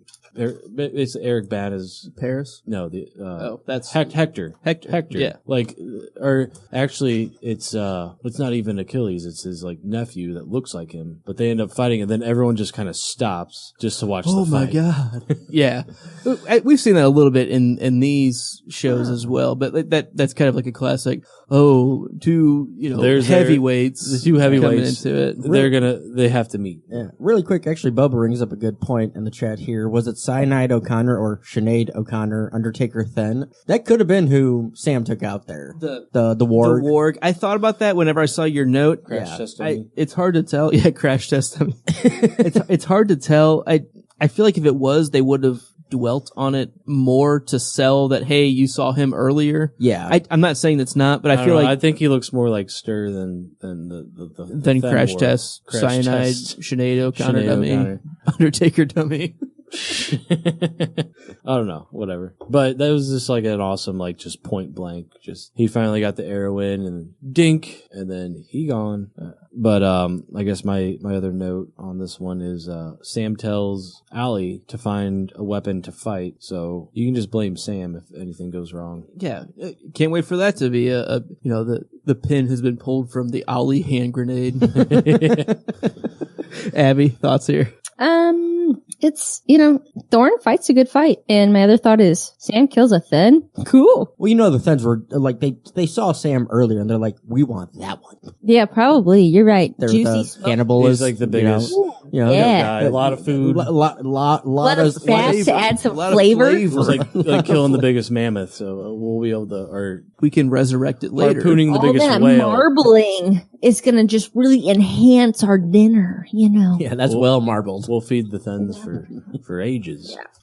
Yeah, I don't know. Like, this is a pretty... I don't know. Am I on the wrong scene? No, you're right. Yeah, I'm on the right scene. A pretty damn Yeah. solid fight with Tormund and Thorn. Yeah. Right? I didn't want to steal your line. That's why I went to Yes, you you're right. last, Abby. That's why I went to you last Sorry. time. So you didn't Fucking steal say it. your note. You're throwing me off here. Well, I thought, okay, so Thorn and Tormund here, it's not just Tormund taking out Thorn or Thorn slashing down people like we've seen previous. I was actually very impressed with Thorn's skills through all of this. I was very impressed with Tormund being a fucking animal. And these two go head to head. It's very well done. Mm-hmm. Yeah, this is again going into the kind of quick redemption arc that we see of Thorn, of maybe not we think he's a good guy. I mean, after this, he probably would turn into the same dick he's been, but at the same time, we're seeing evidence of him being a true anointed knight. Yes. Right? I mean, he has these skills, and we see why he was training these new coming, men at the wall. Put the money where his mouth is. And Right. And it seems like he's, like you said, Abby, going toe to toe with somebody that we've seen just being a complete fucking savage. Right. And- Yeah. And it's impressive. I think he does a good job. Yeah, definitely put himself out there as being on the front lines. Yeah. Instead of he's just not kind of. bad. I mean, down. he's leading from the front. That is a leader. Like, oh, man. No, agreed. All right. Any other thoughts here? We got a Pip sad face for the scene that it actually goes on. Yeah. My bad, y'all. Yeah.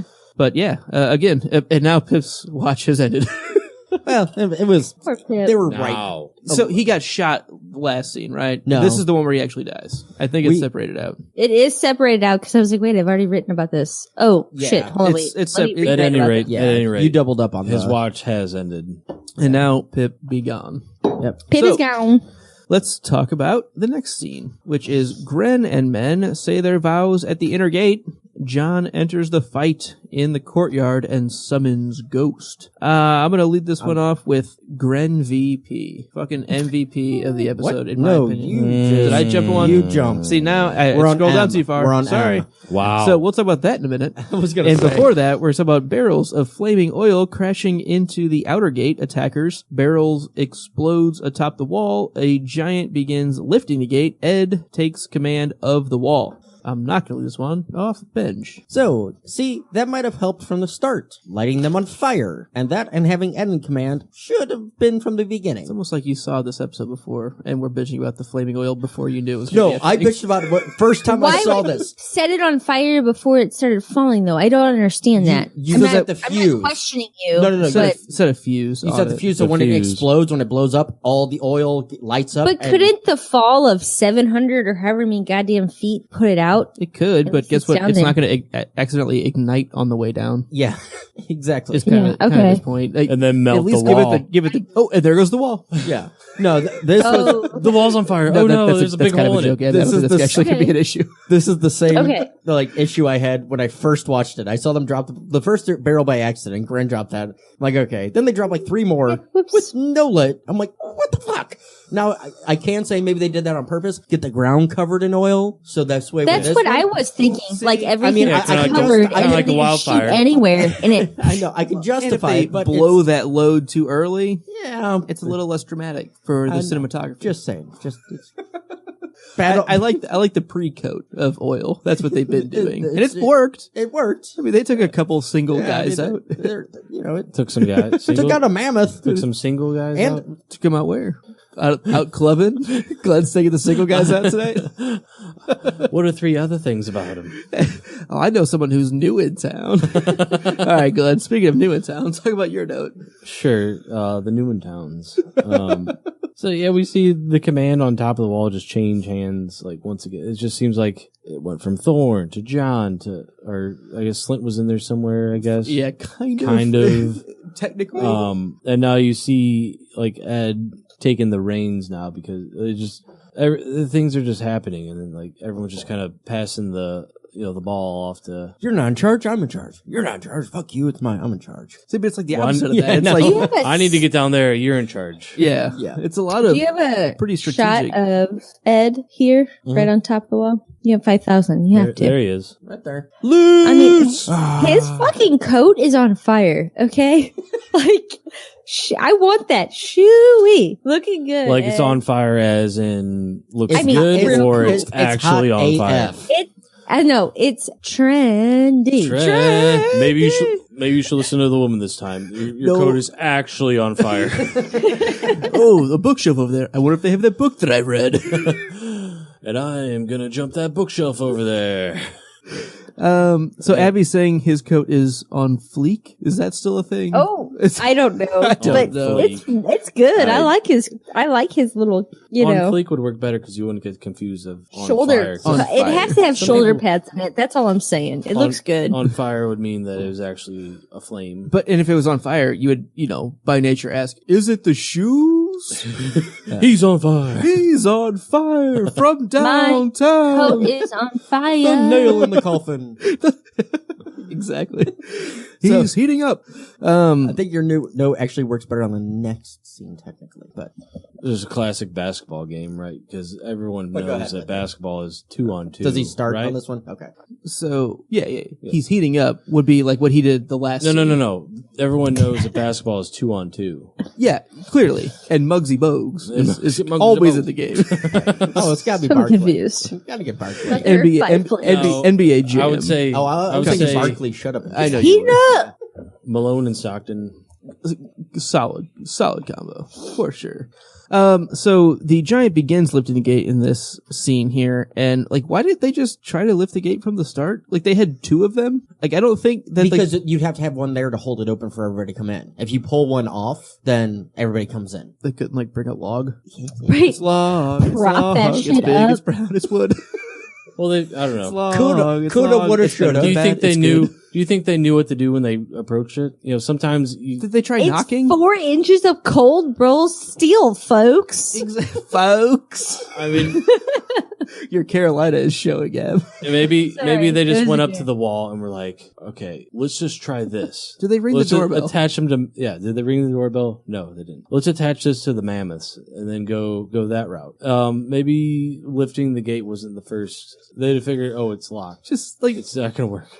I agree. I would think that there would be a lock on it as well. That I'm assuming maybe like with the little bit of pulling that they did, maybe they damaged it so that when he starts lifting it, it's kind of easier to do in that way. But regardless, try opening it first. Hey. Like, did you try? And then I don't know. Did you check and see if it was locked before you I tried? don't know, lifting like it? how like intelligent giants are or anything. Like, is it noted that they're like not that intelligent because I don't think maybe they're that- necessarily trolls. Like, they're for a outside of this story, just general fantasy comparison, like low IQ trolls. I don't think giants tend to fall into that. I think they are intelligent. I don't know if They're they not are educated, but they're intelligent. I think that is well said. Yeah. Well, like his perfect example is, and they show emotion and everything. Because look at, shit, where's that shot at? Basically, when Don't name him. I'm not. Well, actually, I wanted to ask this question: which one of these two is It's that one. this one? Okay, yeah. So This one, that one. but you see the One, emotion two. when this one gets taken out. He When gets, white hair gets taken out. when white hair gets black, taken out. black hair is Yeah, it's pretty emotional. distraught, So yeah. dad gets taken out. Son's pissed off. And so you can see there's not just a brainless. Hey, you gotta go take down this door. me take down door, me fight crow. You got any more old tongue? Abby, any other thoughts on this scene? Me join Night's Watch. No. All right, so you guys good? Good. All right, so this is the scene that I talked about a minute Yes, ago. this And is the scene. Can I lead off this one? Gren and men say their vows at the inner gate. John enters the fight in the courtyard and summons Ghost. Glenn, lead us off. No, I think you wanted to lead off. So the Gren VP, if you will. Gren is just a. No, Do go on. Gren is just a warrior right here, and he just rallies the boys. I thought it was green. And I want to coin them as the Fighting Grens, if you will. And then you see the giant approaching. One thing I'm not really stoked about is they just cut that all together. Like, it'd have been nice to maybe like a little scene about, but I guess this is a long episode, but would have been nice to see a scene of that battle. Yeah. And like the way it ends, they're sitting right at that gate, like right up against it. As he like pushes and the he's gate. like, he's got some heavy momentum coming towards that inner gate there. If he breaks through in that first round, they're all crushed. Yeah. Every single one of those guys. No one's getting out of that. But, Glenn, you said my note beautifully and as well as yours. So I really have a whole lot to add. Gren, pretty impressive. Abby, what do you think here? I just think this answers a really old question that, many people have of who let the dogs out? Sam. Hey, Sam. Get back, Scruffy. Get back, Fluffy. Yep. Oh, so That's it. My note with this, Luke. First of all, I'm mad at you for combining these two scenes. God, Just damn. they should have been split Son of a gun. because they're just two huge, powerful Then scenes. talk about him. I don't. Fine. First one. Ghost gets let out. No, Ren dies. there's a way more that happened than I'm this just one. kidding. So yeah, first this shot here with The Gren fighting and Grens. Everything. Fighting Gren. My question is, same even as the book. There's that interior gate. Unless that giant comes all the way through and crushes them straight up, how the fuck are they able to kill him and they still get killed? Because those are tiny little gaps for you stand back and fucking grab a spear, poke through, and that still bothers me. Books or show, it's annoying. Second note though is this shot from as soon as the gate closes, John already jumped off the lift, comes down, and as he starts fighting, this is one continuous shot for 57 seconds, full 360, everything choreographed, everything done, even going into your next note there, Luke, but I won't steal that. You see Tormund, you see Stir, you see Thorn getting drug in. You get Go back to that one real quick. this one. The Tormund scream is like the only really cheesy part of it. Everything else is really natural. I didn't think of it as a scream. I thought it was a laugh. I thought it was like, well, like whatever war cry, whatever it is. It's the only thing that stands out as that's scripted. Like everything else seems so natural. yeah, because you even get Egret firing off arrows and everything all the way around up until Sam, until that, and then he's run towards the door. And I just think that is such a beautifully shot scene. First time I watched it, I was like, oh, that's cool. That's pretty cool. And then I did watch the next day, or looked up stuff the next day, and everybody's talking about, oh, did you see that 1-3-6? I'm like, huh? And then I went back, I'm like, oh, fuck, yeah. And it took the second realization, but seeing that, it's probably the coolest shot of cinematography that I've seen in a long time. I always appreciate, and that's 100 different actors right there, all doing everything perfectly for one time through, and you don't get that, so it takes a lot. Yeah, it's okay, I guess. I guess so. No, it's definitely a pretty impressive feat of cinematography, and there were a handful of long swooping shots in this episode. This is the first one where it's more of a. There's no CGI. That's the other thing. There's no CGI in any of this, maybe It's pretty dope then. yeah, It's pretty dope. maybe a touch or two, but nothing like those sweeping shots over the wall or the fires or that. There's none. It's all I think stage. point being Neil Marshall, pretty impressive on the director. There's a reason why he was brought back. Yes. Way to go. That's why I made a point of it being his first. Way to go, because I think it's a pretty impressive spectacle of an episode, and it didn't seem like some of the other large battles we've seen, Blackwater, have been a little short-souled, right? Yeah. I mean, we get like, Right. there's a big battle on, and you see it like kind of starting and maybe it finishing, but you don't actually see it. Or like the Whispering Wood, like that whole battle. Yeah. It's kind of like, we're just waiting for Rob to come back, and then we hear like the victory speech. A lot of it's just kind of been Alluded kind of to? copped out, and like you see the one where Tyrion gets knocked out is with his perspective. So him knocked out wouldn't have been able to sense, see. Yeah, it but- makes sense the way they did it, but at the same time, they're just like dodging the. What other big battles have we battles. seen So since? far, Blackwater. we got Blackwater. Blackwater, Whispering Wood, Tyrion's Oxcross fight. Yeah, but I wouldn't even say Whispering Wood. I got that question That's right. what I said. We didn't really Yeah. see it. I know Remember that's that? why I remember it right Remember now. that? Because I remember that. Marine. Taking Marine, like the- kind of. It's more of like this the 3-on-3 choreography, right? Like that was Yeah. like the. Well, no, dark- that was Young Guy. Young Guy was a 3-on-3. So I feel like the biggest battle other than this that I have seen is when Jorah and Dario Yeah, that was Young 1.0. Guy. takes Young Cut. Like that's with what Grey Worm. with Grey Worm, with those three, that's the next biggest, like, swords, multiple people in the scene. I don't know if that's true, but no. I mean, as far as I think the biggest one was Blackwater. This is number one, then Blackwater for size wise and like otherwise it's been alluded to, or we've seen the aftermath, or right. Yeah, and we'll probably in our final thoughts get into that again. But they do such a fantastic job with this fight. Yeah. Like it's really there was really no impressive. other way they could do this battle. Like except for one part that I think Luke has a note to later on. I think. Okay, well we'll get there. Okay. We'll get there. All right, we ready to move on? Right. I do like real quick. Looks like Tara said Gren is less than 3. Oh, yeah, Gren, he used to be 4. He dropped to 3 at one point. I think after. Interesting the way she put not just less than and not less than or equal to. No, I thought. Yeah, less than or equal to. It's less than or equal to 3 would be what I would say. Actually, no, 3 is greater than Gren. Is what she's saying. 3 is greater than Gren. That if you look at it that way, yes, yeah. So right now, sure, he is less than 3. Yes, which is what he said. That is okay. Fine. My brain doesn't. Okay. Yep. It's math. Yeah. Don't worry about it. I don't it's math. Simple math. Ask Felicia. She was in trivia last night. Math was like my worst fucking subject that we did. Was it your regular subject that you did too? Worst. Okay. Anyway, John is attacked by a Wild Stir. Wild Stir uses Axe Wing. Egret fires off loads of arrows and sees Pretty Boy John. John ends the fight with a hammer smashed face. And that's not a hammer smashed head is what happened, but hammer smashed face, Cannibal Corpse song title. Just for those in the know.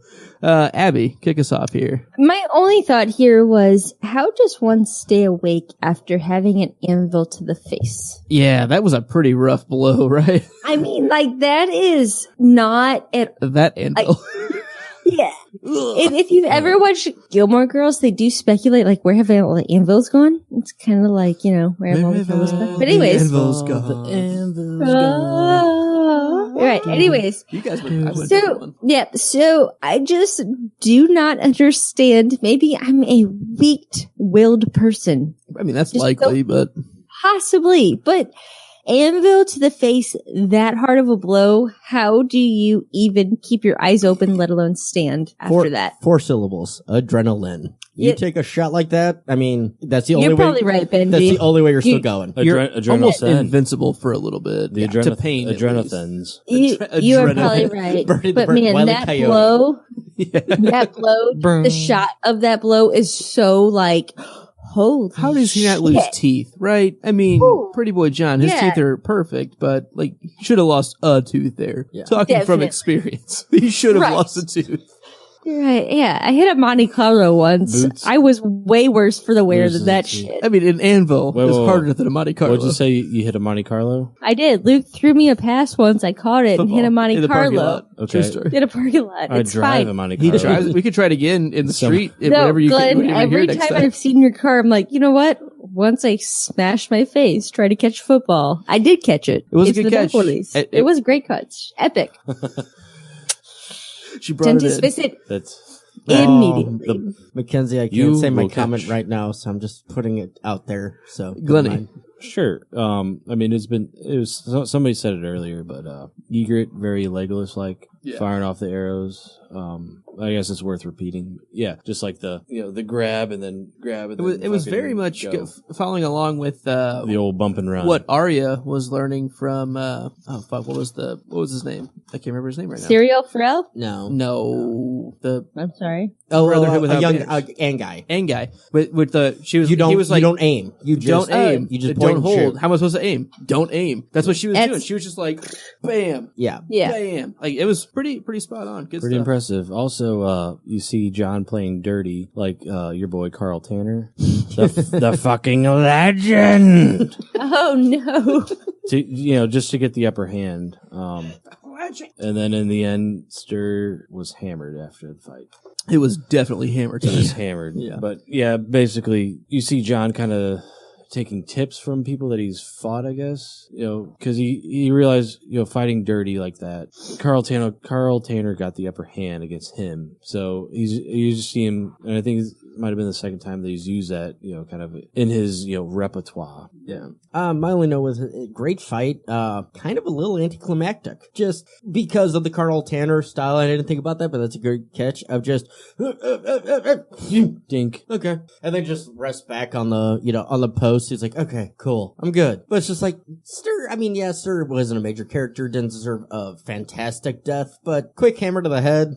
I don't know. Maybe deserved a little bit more. Just as a bloodthirsty. Go to the picture of it. Like a better death. More painful, I guess. Because hammer to the head, you're dead. You're not feeling that shit. You're done. One thing I really like about this episode specifically is there are some fantastic things to it, but it really does bring a lot of real life elements to it. Like if you're in this long, ridiculous fight, which wouldn't happen, this is kind of a realistic death. I was like, oh, I don't have a sword. Guess what? Hammer, bam. I don't disagree with you, or I'm glad they didn't doctor it up is my point. It made it seem more like, okay, well, sometimes you have these big epic battles and it just ends. Like that's just it. And guess what? John has to move along, again, All American Rejects reference, and and kind of find the next fight. And guess what he finds? Not a fight. Yeah. No, and I don't disagree with you whatsoever. It's that I see what you're saying. The viewership wise of I want that awesome death, but you're absolutely right. That's what I like about war it. As hell, and I don't dislike it. It's kind of anticlimactic to the point of you notice, hey, shit, okay, this is just a real thing. So really liked through this whole episode how very honest it felt. Like you have stewards in the kitchen boiling water to throw on them. Like you are using every resource because you are being attacked. What do you have at hand? If you look around your house right now and somebody's trying to infiltrate it, what do you have, honestly? And it just seemed like a very, I don't know about accurate, because obviously I haven't been in this situation, thankfully. But when you are at your wit's end, you are literally like pressed to the fire. What do? You do everything. And I feel like this episode tries to encompass that. So I appreciate that about this episode. It tries to Is that what you appreciate about this episode? That's what I appreciate about you. So, I just appreciate that they do throw in boiling water being boiled to throw on people. It's not really a great time thing. It's not epic in cinematography, but it shows a real struggle. I think it's interesting. Right. You're going to kind of beat around the bush, pussyfoot to try to find an actual weapon, or hey, there's a boiling pot of water. Fuck it, let's just use that. Yeah, and a heavy cast that would iron hurt. pan. Shit, let's just hit him in the head with that shit. It'll be fine. What are you going to do? A bottle opener? Ooh, right to the empty eye. aluminum can that weighs aluminum can, nothing. a Microsoft Surface, a phone. What are you going to use? A bottle of Jameson Irish whiskey. That would be a solid Poe. I was going to say I'm using the Dire Poe. Use the Dire Poe. That's a good call. Yeah, I'm going to use my Dire Pearl, I guess. A sticker that we use. A sticker that we Spuds use. McKenzie. There you go. Show off your sticker there. Bernie said she's going to use her 9-iron by the front door. Good call. Hey, shooter. 7 irons to get you. Forgot your 9-iron. Oh. Shooter. All right, so let's move on to what John sees for the next fight that he wants to fight, and he sees Egret, who hesitates to take out John and is rewarded with an Ollie arrow. They should have stayed in that cave, and John knows nothing. Abby.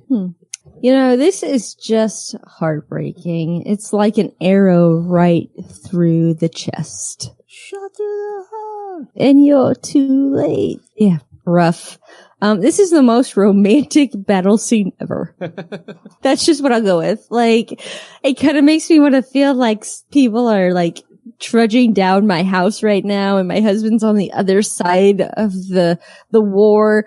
And for some reason, he wants to put an arrow through my heart, and then I die like this. Oh my God, how cute. Yeah. And It's awful. I'll make a note on this. This is actually the last scene that Rose Leslie shot, and she's like, Well- thank God, because like a lot of times stuff's shot and out of order and all this. She's Right, like, thank yeah. God this is the last one, because if I had to come back after doing that scene, no chance in hell I would have given any decent performance or done anything good. This was the right way, and it's also fitting that these two are now married as of 3 months ago. Mm-hmm. Well, yeah, could you imagine, like, I mean, and I don't know, I guess, but in my head, they're dating at this point when they're shooting this. I'm not sure. I'm new to here. They But, have such great chemistry together. but like, oh, hey, Just guess ask what? I'm Michelle going to kill McNair. my girlfriend off the show today. She's never going to walk on set again. I'm not going to get to see her in this, like, aspect. Like, it would be sad. I just think it's so cute. It's good. I think like look at like this moment where she's got the arrow through her. He's kind of like, I guess, seeing her off, if you will. But at the same time, there's this big defense bubble around them where nobody's even like touching them. Right. Yeah, this is true. You know, there's nobody around. There's in the background. Yeah, there's fighters, but I just think like in real life, there'd be somebody that would just kind of like be there to like chop his head off. Yeah, sure. Yeah. Exactly. You're right, Glenn. or Should I maybe even that- think about that? I was just thinking about the girly. Oh my, OMG. It's so cute. Or maybe the kid that And it just is. shot her is like, the fuck's he doing? Right. Yeah. Well, hold on, wait. So we know, like, Ollie. I don't know. Never mind. You don't know. It's Ollie. Yeah. Like, damn. Our Ollie. Yeah, so Yeah, that fucking kid snuffs out the hottest fire. yeah. Right? Fuck, Ollie had a good shot. I do like this way better, though, than the book. I Well- do like this I think egret death. Sorry, go ahead, Sam. Or Take it away, Samuel. blame Glenn. I mean Sam.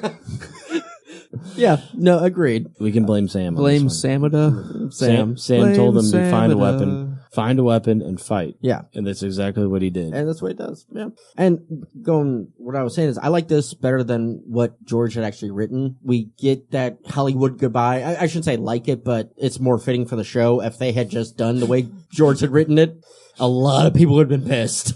Where he just walks down, oh, Egret's dead. Okay. And not known, like not seen it happen. It's the more Hollywood way. You would have such a huge uproar from fucking viewers that would just be so pissed about it. For him to just find her? Yeah. No, get the In fuck the- over yourself. In the show, It's- the viewers would be pissed. Viewers would she be should pissed. still be bleeding out. That'd be fine.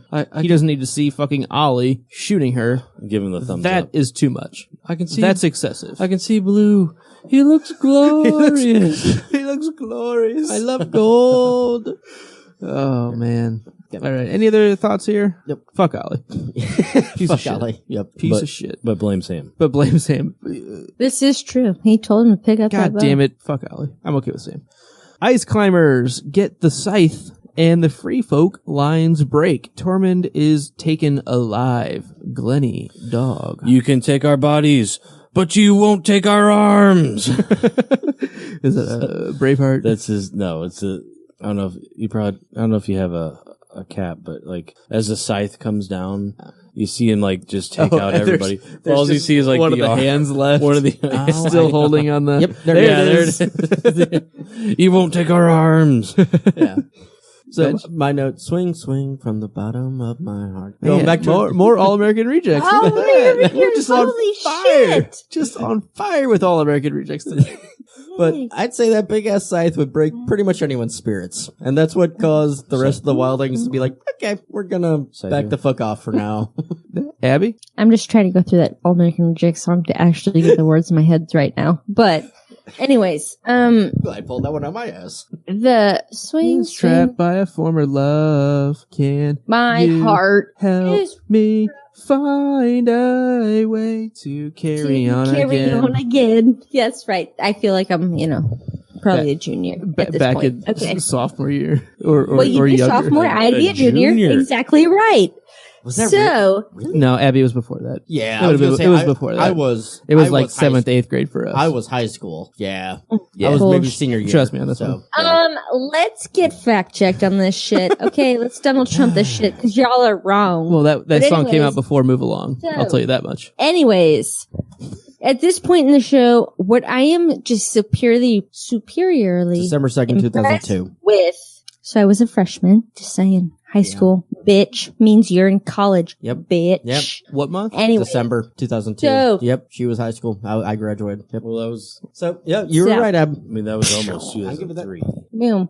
Anyways, so the defensive weapons on the wall, to me, my mind is blown, right? Because it's not even just, so we see the scythe, which at that point they're like, okay, if you need to, throw the scythe. And then they throw the scythe, and I'm like, holy shit. Okay. I see why this wall is impenetrable. But literally, you could throw anything off it. Spoons. By the time at that height, they hit the ground, they become bullets, right? But I heard somebody kind of contest this earlier. They become I don't really know.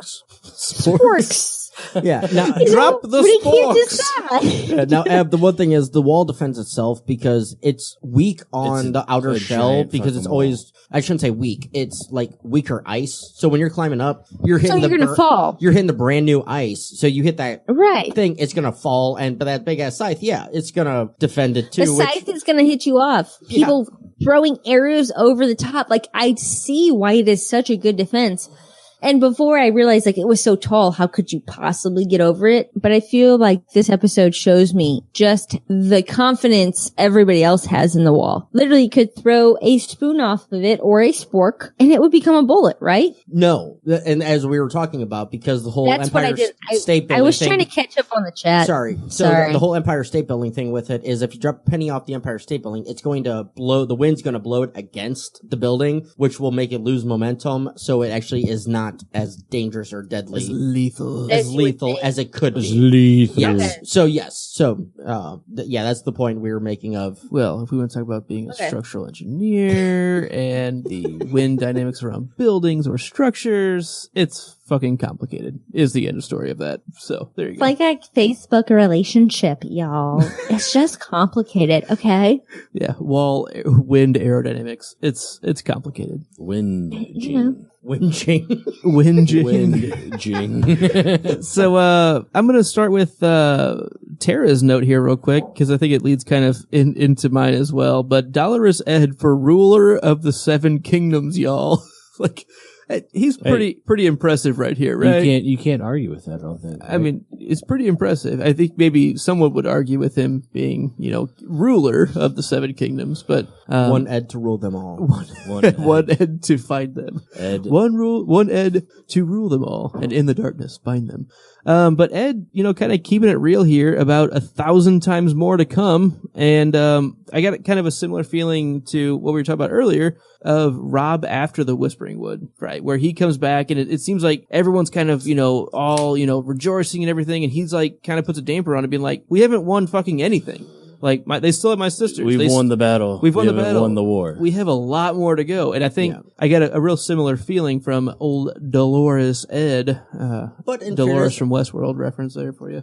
Very But, nice. I will say this though, and I understand exactly where Ed's coming from for being the pessimistic, The because McBoylian. Ed is the pessimist of the group. The most optimistic pessimist I've ever met or read about is Dolores Ed. Optimistic. But they did defend against the biggest threat they had, the ones coming from the south. Because the ones coming from the south, they were expecting it because of John. But had they not, they would have been royally fucked because, wouldn't have seen that coming. And then south and north battle gone. So the ones from the south could have done a lot more damage than has ended up. But the guys from the north did their job, or on the north side did the job doing it. So I can see where Ed's like, yeah, we still have a fucking 98,000 to the north of us, but the biggest threat is still from the south, or was from the south, and that one's been defeated. it's because there's like no defense to the south at Castle Black. That's what I'm so saying, I mean, it's a more pressing threat, Yeah. but the bigger threat is the 99,000 other people Oh, yeah. coming towards the actual No, and again, entrance. book to show wise, because those are two different battles. There was a respite period to where you could the whole group could focus on one, then they could focus on the other. I liked how they split it, and no, you can't. You gotta Yeah. deal with it both. Yeah. So I thought this was a very well adaptation.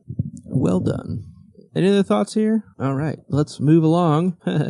2. Sam upholds his promise to Gilly and sees Slint cowering. So this is just Sam going to the pantry. Glenn of House Dog. Yeah. Oh, In reference to Slint Coward. you're fine. Sorry, we skipped the whole Tormund getting taken thing. We didn't really talk about. Yeah, which was it was nice. He gets taken. He gets taken. As a prisoner. John shoots him in the leg, and is just like, it's over. Fair enough. All right. Sorry, I just realized Yeah, no, that as I go through the caps, I'm like, oh, we didn't talk about We that. want to question this one.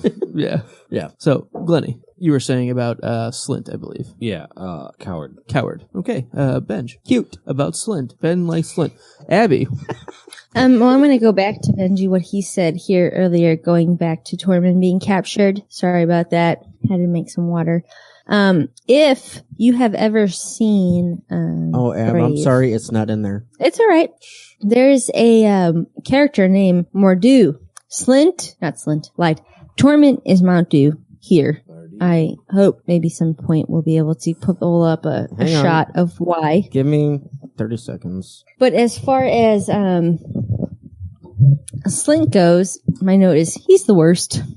He's just, Slint's the worst. And I also, he has it on his, I have my phone in here. What the fuck is that? It's Hold on. Mardu from Brave. It's a bear that Brave again? that's filled with Braveheart. arrows. Yeah, a bear filled with arrows. He's filled with arrows. He's a legend. He used to be a man. Fucking legend. He wanted to be 10 times the strength of an average man. He goes the wisp. It's a whole thing. Anyways, Mordu. It's not so much that they're exactly the same, but when he comes down lumbering down those steps with all the fucking arrows in him, he's like not giving up. I'm like, God damn, he looks like Mordu. Anyways, Slint is the worst. I also kind of don't understand why he hasn't been beheaded at this point. We saw in the very first episode of Game of Thrones, this guy comes running out of the woods who's seen like, Whoa. I have no idea what that was. Wow. Whoops. Something Abby's just library just fell. fell. Yeah. The that library wasn't good. has fallen. All 7 books. Olympus has fallen. It was bad. Oh, look, a book. I'll Let see me what's see if up they have later. that book I But- read. So the first episode we see Eddard take the head of, give me his name, Will. that guy, sure, and because he deserted, I feel like right here Slint deserted his brothers during a threat, during war, during battle, and he should be treated as such. I just don't understand why his head is still affixed to his shoulders at this point. Well, like, really, the only person that sees is Sam. Or Yeah, that I guess knows, you're right. guess. Yeah, you're right. I guess the Slint. And the wilding whore, right? That Sure. That's like, right. I guess he sells the it Jano Slint pussyism just doesn't have enough awareness at this point. To Yeah. where yeah. The STD hasn't been put out there. The public service announcement. Gotcha. Yeah, I mean, he has that titular authority that goes along with it, and it just sucks that no one else knows it, and probably no one's really gonna buy it. no one can really do anything about it right now. Slint They- fucking sucks, is what Right. it is, and he's got the name, or at least the titles that protect him. It's just something that for shit you're like gonna have this. to bring up to the powers that be. And right at now, this who time, are those powers that be? We don't know who the powers that be are. Exactly. Because I want a fucking meeting. He needs to go. See you later. Abby's calling a council.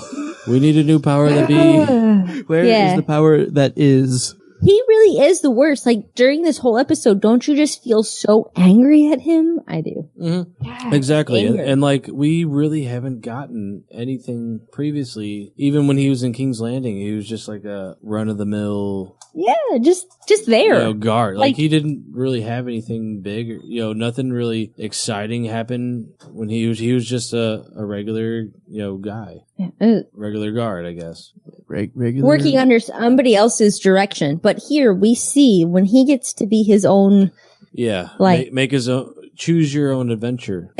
Yeah, exactly. Swipe right, swipe left. He swipes wrong. Okay, that's it. Speaking of choose your own adventure, swipe left, swipe right, I'm really excited about the Game of Thrones Reigns game coming out soon. It comes out in October. Check it out. Check her out. We're not like sponsored or anything. I'm just actually excited about it. That's basically set up like a Tinder, but with like information and like a But it's game. actually useful and entertaining. Yes. I don't know. I've never used Tinder successfully. I've only used it once on somebody else's app, and it was me for like a guy, my I've only done friend. it under Glenn's name just to see if it works. And then this man got really mad at me because I was apparently swiping the wrong way for people he thought were decent looking. He was wrong. Oh. So, Ugh. sorry, I was I just will looking say, out for him. Abby has good taste in women, so questionable on that guy. He's Anyway, definitely wrong. He was wrong. are we ready to move on to our actual final scene? I know we had a final scene to start this episode, but I think you better listen to the woman. This is actually the final scene. cheers, gentlemen, and Abby, and Bubba, and Dinah, and Cracknell, and Bernie the Burnt, and Felicia. and who else is still hanging out? Bailey's probably still around because she is always around. Mackenzie Has been for being around. here. Milt was around earlier. Cheers to everyone. I know I'm missing people, and I I'll apologize. screw up really quick. Tara was Abby, with us earlier. Tara as well. Danian Cracknell, thank you for stopping in. All right, so I said him, Oh, but did you? Sorry. yeah, I thought you did, but yeah. Anyway, I'm Yeah, super man. glad he's here. John may know nothing, but he also knows that this was a small test run by Mance and decides to go to the King Beyond the Wall one-on-one. Sam and John see that Gren and men held the gate and slew the giant. John heads beyond the wall. Abby. I just read a comment from the chat. I'm sorry, I have no idea what you said because I have to put it out here, guys. Bubba says Flint probably swipes back to front. That's just funny. Just Okay. saying, he says. Just saying. Okay? Like that's all we got right here. Final scene, John knows nothing. He goes beyond the wall. Sure. Sure. Sure. Sure. Glendog. So, in regards to the giant V fighting Grens, would have been a great fight to see, but we don't get to see it, unfortunately. We just kind of see the aftermath of everyone just being dead. So there's that. Then you see John going rogue as he's just like, which at this point, he only sees like Sam. That's probably the only one that he knows that's alive. He probably has no idea of the fate of everybody else in the watch because there's 100 of them. There's only like a handful left or whatever.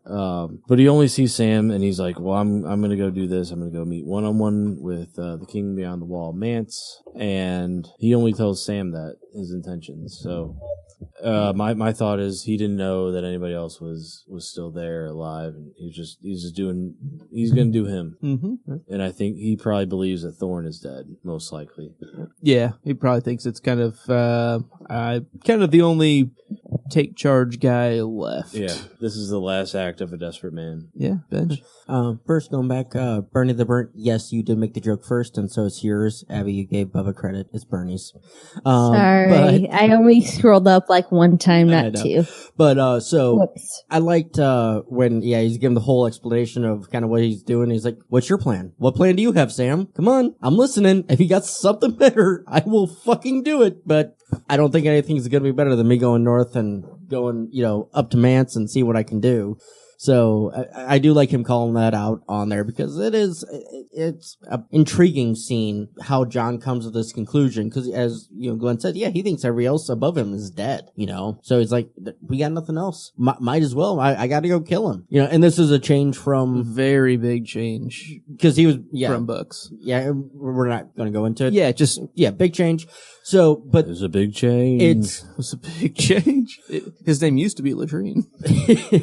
but it works better, I think, or works well for the context of the show. It does work well. It works well. I like it. Yeah, it gives the onus on John himself to go and do this. So I like it. Yeah, and the note that I have written here is, and now Gren's watch has ended. Another pretty big, and the sacrificial Grens. and the Abby as well. sacrificial I know Grens. she's busy, and this is a cheers for Abby. But she's chatting away. Look at she's drunk. Chatter. You're drunk. I cannot, drunk or not, I cannot multitask. I'm really shitty at that, okay? I'm trying to keep up with all these fronts and I suck, alright? Chatty you're just Cathy so over there. Yeah, right? I'm like the Slint of multitasking, okay? Oh, I man. just blow. God, All you're right. the too worst. soon. And But anyway, Gren's watch has ended. Yeah. And a solid fight. The fighting Grens. Mackenzie brought up a have good all point. John gives long call out of Sam, so technically there's no weapons. I was gonna follow what. Yeah, Sorry. it was a good point that I just wanted to point out as well. So yeah, he gives his sword to Sam because he said, old bear Mormont told me not to ever lose this sword again, and I don't intend to, so I'm leaving it here, and I'm entrusting it to you, basically. So I thought that was a pretty interesting little handoff there. I don't think Sam expected that at all. He's like, oh, well, you're going to go fight him or whatever. But no, John's going weaponless. Well, think about this. There's all kinds of dead wildlings on the way to Mance. You could just pick up a fucking sword. Sure. But I think they've really tried to sell the Valyrian steel being a pretty big advantage. So, like, I see what you're saying. Like, he gave up his biggest. It's more of a symbolic, leave the important named sword back at home. Well, I mean, if he's going to meet with Mance one-on-one, most likely if there's 98,000 or whatever left of the wildlings, he's not gonna kill all of them. So he's gonna kill Mance, and he's probably not gonna make it. I'm just going with the odds here. I don't think he's gonna kill all the wildlings. All 99,000 remaining, if they got 1,000 out today. So to finish up, I'm going to mention Tara's note here as well. And it says, Gren, big sad face, big sad face, big sad face. I remember watching this episode live, and I was so angry about his death. P.S. Still am. And it sucks that we lose both Gren and Pip in this episode. So as the behind the scenes thing comes on, I don't know if it's like a full edition. I really just have HBO part of my TV package, so I get a little bit of the behind the scenes. I don't think it's like that full cut that possibly you're getting when you buy the DVDs, but it did let out Blu-ray. Ooh, excuse me, I don't even know what that shit is. Okay, so anyways, in the behind the scenes, just trashy TV style like I have. They say Gren doesn't even actually die in the books. No. Nope. That's so crazy. Like, how do you just kill off a character? Neither does because the show always suffers from character consolidation, and they have to sacrifice people in this fight for it to feel as deep as it does. It wouldn't. There would be no weight to it. There'd be no teeth to it if two characters that we know don't fight the death. I don't really know if just saw all kinds of sacrificial hams die. Follows the book 4 or how that works really as far as the books go.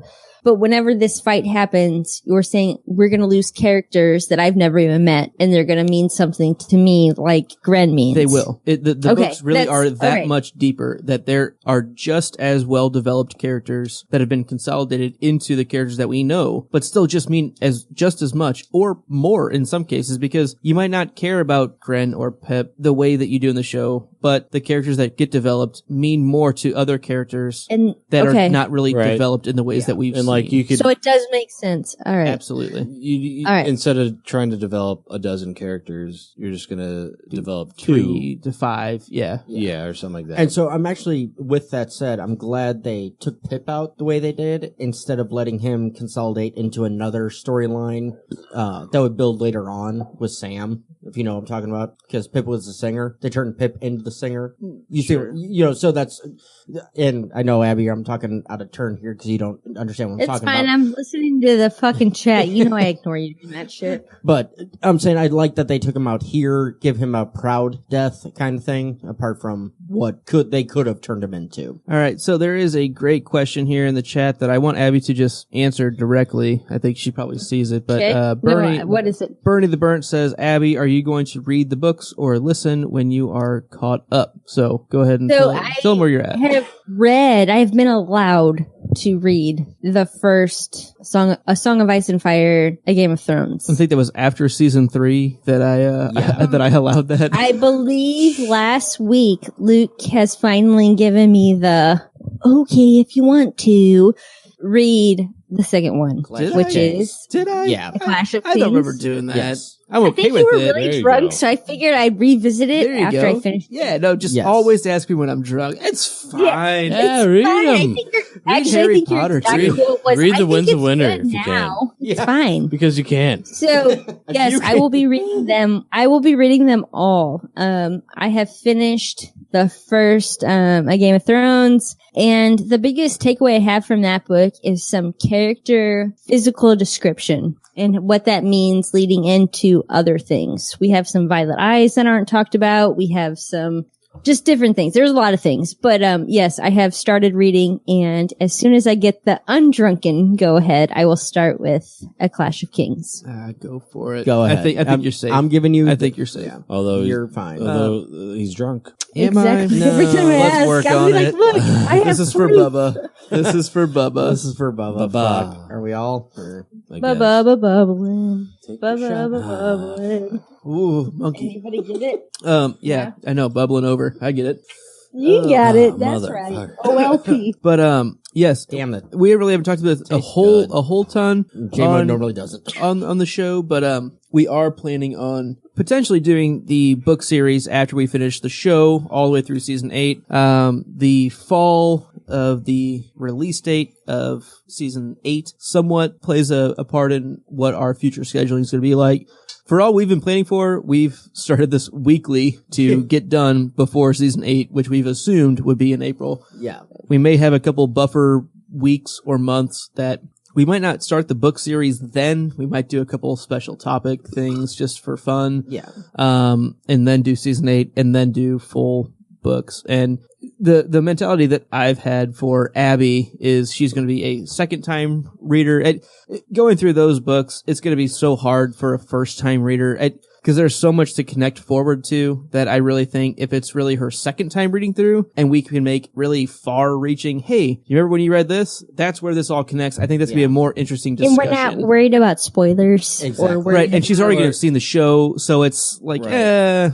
you got most of the major influences on And, my like, life. Major. Yeah. I've- Well, hell, in fairness, she'll be ahead of any of us. Sorry. Go ahead, Glenn. No, I mean, I've read all the books, but I've only read through them like once, and like there's still stuff that like I like Google something or whatever, and then it'll be like, this happened, and I was like, I don't remember reading that at all, and then like you Google it or whatever, and they say like exactly what it's like, oh yeah, now I remember.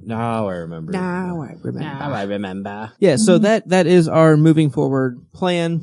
Some of it is subject to change, but obviously, the people that know will let you guys know as soon as We're we done know. drinking. The people that know will drink, then let you know. Yeah, I still don't know, so I'll just drink.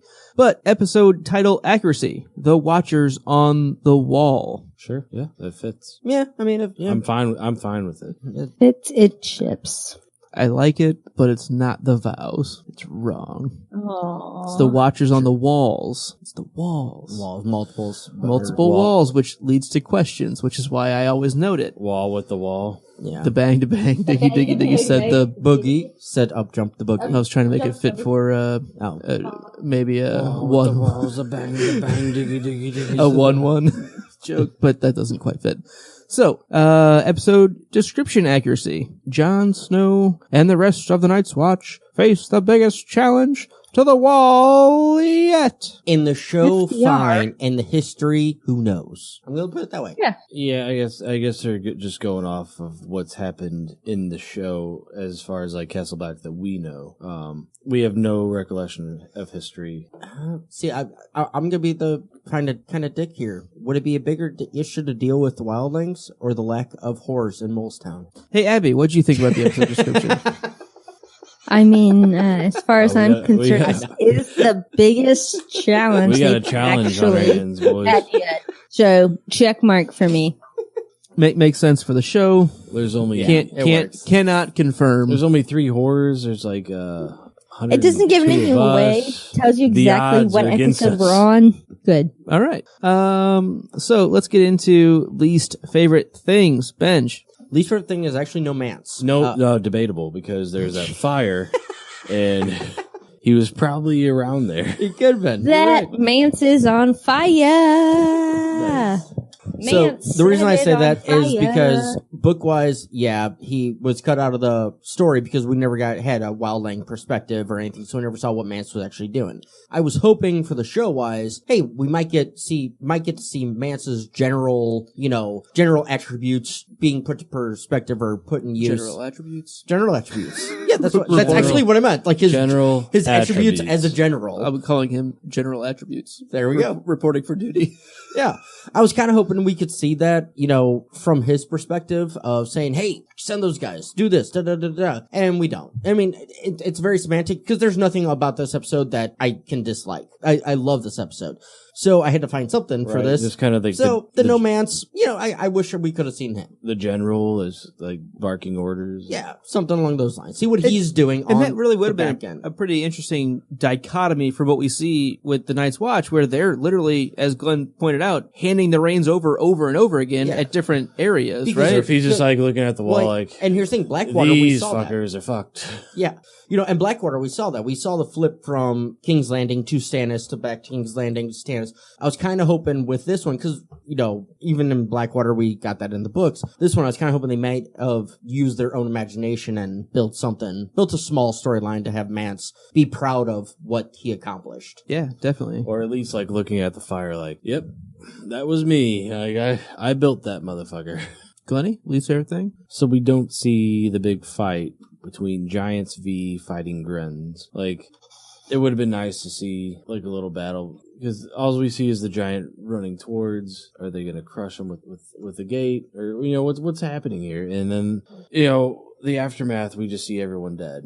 So just give us something. What happened? Fair. Nobody would know. I know kind of both of you mentioned that. I kind of it's kind of it? more of an artistic thing to just leave it out. It begs the imagination of it, because there are questions of how did it go down. Sure, and that's like one of those storytelling things. Like the less you show, the more impactful it can be. I guess if thing. if we're going like books, it's all point of view. So if it was like John's point of view, given the order to go down and fight or protect the tunnels or whatever, and then him going down there and seeing everyone dead, like that's what it would be in the books, right? Right. And that's one thing that I think kind of gets almost missed in the show. I think they actually do a pretty good job generally of staying with POVs. Like, a lot of this episode was from Sam's perspective. A lot of it, even though it might not seem like it. He's not the focal point, but a lot of it is from he's around and kind of witnessing a lot of this, or it's from John, or it's from, that's really about it. I mean, because really John and Sam are the only point of view characters. Right. And there are a couple times where it breaks out early on to truly, like, I don't know if it's Egret's POV, like with the early free folk stuff, but that doesn't bother. But either way, they stay fairly true in general to only showing you what the POV characters would know and see. And so that's why I think it doesn't really bother me, the Gren fight. It would be, it would be definitely epic. It would be awesome to see that fight. Right. I agree. That's what, because the viewer, someone that only watches the show has no idea doesn't know about the books either. Has no idea that the books are just laid out in point of view chapters. Right. And so that does make sense for like even Robb Stark, that you don't see like we don't see that those fight. battles because he's not a point of view character. Like all of his stuff really is Catelyn's point of view. Mm-hmm. Yeah, basically. So I mean that would make sense, I guess. Mm-hmm. Yeah, and again, as show watchers, it makes you feel like, well, that feels shortchanged, but it's almost like staying truer. That's exactly what it is. Staying truer to the text, and it is kind of one of those. If you don't see the battle, it builds itself in mythology, kind of thing. Like the legendaryism of it kind of builds. Like right, and we see that it makes you beg the question of what did it look like in history. Like I keep what it looked bringing like. back like 300, but yeah, like in the movie, like there was these big like elephants and all this stuff, but and then like I remember someone telling like there was no way the elephant were that big, and it was like in mythology people are just telling stories. Yeah, and so they're making it sound history a lot more badass and whatever you want to say than it actually was. So. Yeah, I mean oral history. Check it out on Pornhub. It might be a thing. I don't know. But anyway, Abby, what was your least favorite thing? Oral history. Oral Hershiser history on Pornhub. I'm just gonna go with Slint here. Yeah, I completely agree, which is why I Slint. waited for us last, because it's Yes. Slint by design. Like, it's not like it was done badly. He's just the worst. It's just all the bad qualities in a person, in a warrior, in somebody under these circumstances. Like, there are strength in numbers. The more people, the better, as long as they're the right people. And Slint is just not the right person. He's just not. He's terrible. And, he lets his, as JT would say, his true colors shine. Him and Poppy, fuck Slint. As JT would say, fuck Slint. Yeah, as JT would say, he's bringing Slinty back. Yeah. And yeah. Yeah. So I was gonna. Right. So we also have Tara's least favorite thing, and she says, hard to pick between the ridiculous amount of exposition at the beginning that stretched the episode length and the magic barrel of monkeys worth of Night's Watch members. Oh wait, never mind. Gren died. So her least favorite thing is that Gren died, which, as we kind of touched on, is not book. And Pip didn't die either. I get what you say with the barrel monkeys. It just seems like 102, and then a lot of them die or getting. I mean, we went through. Getting pretty I'd be interested to actually count it out. My question with it is just again, devil's advocate. Were they counting the 102 just for a Castle Black, or all along Eastwatch and all along the Watchtower? Yeah, I mean, like it truly, like does it count? God damn it, what's the other Eastwatch and Shadow Tower. Shadow Tower. Shadow Tower. Thank you. We've had that question so many times on this show. I usually remember them, but yeah, because Nightfort is the one that is not manned, Yes. and Bran went through. Anus Slint. Anus Slint. Very well done, Bernie. Anus Slint. What an anus. Oh man. Okay, so let's do our favorite things, and I'm going to start with Tara's again. So Dolorous Ed put those mammoths plus those mammoths were badass, yo. Absolutely. That really, really good pick. The man, the myth, the man myth. The man, the myth, the man myth. Here's to mammoths. And I'll take another beer if there's one over there.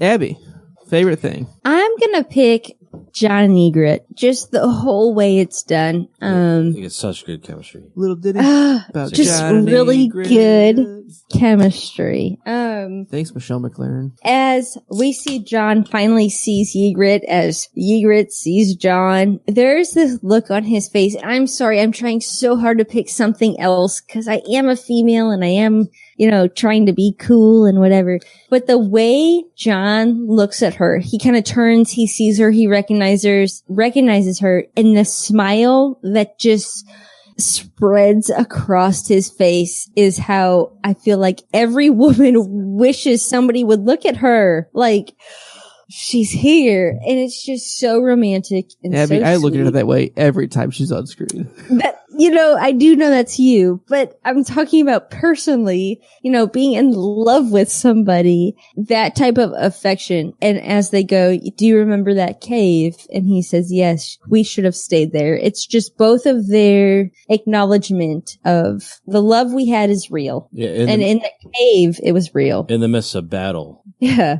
It's just, and the difficulties that surround our relationship are also real. And we both kind of get that because basically we're a lot better off staying out of the bullshit of real world. We can just stay together, right? but right. And it doesn't diminish our love. There's all these things pulling us apart except for this one. And it's just really, really sweet. And I'm sorry, I'm a girl and I don't care that I picked this, and you can I'm judge me if you Grit want, shipper, motherfuckers. hands down.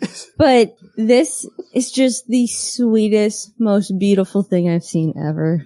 Yeah. Yeah, no, I agree. This is a much better love story than Romeo and Juliet because It's a better love story than Twilight, motherfucker. Well, he is not proven to be a werewolf yet. Okay.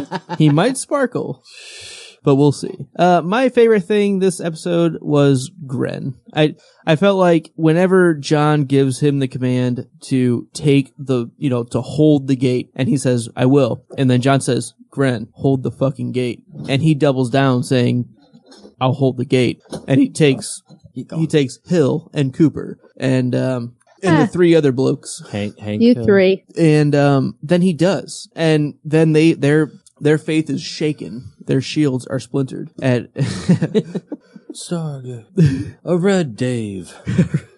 sorry, can't turn the Lord of the Rings King Theoden references off Sure. there. But whenever he does rekindle the confidence of the other 5 men that he brought with him down to the inner gate, I don't know.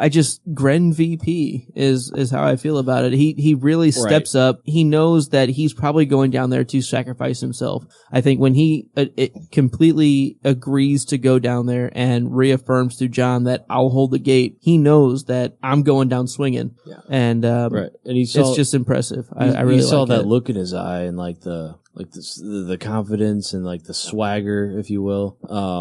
And him like just rallying, because all the guys next to him were just kind of like pissing in their pants, and he's like, "Look, like we got to be Red Daves. We got to be Red Daves over here."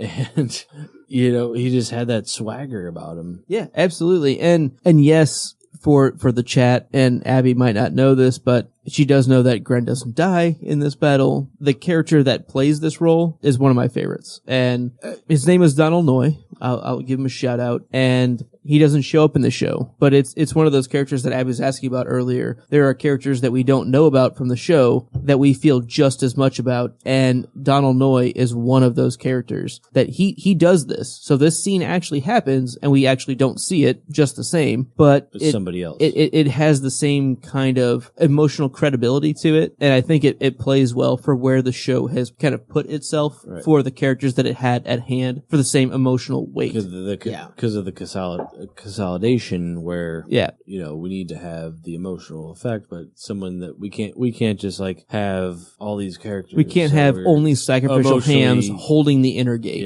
Yeah. We can't have only sacrificial hams laying in Sam's lap after they get shot through with an arrow. Like exactly. You have to have a couple characters, and it sucked. You can't have Sam being like, that we "Hey, really guy," Yeah, because to have those people. Oh no, Mitch, Minge.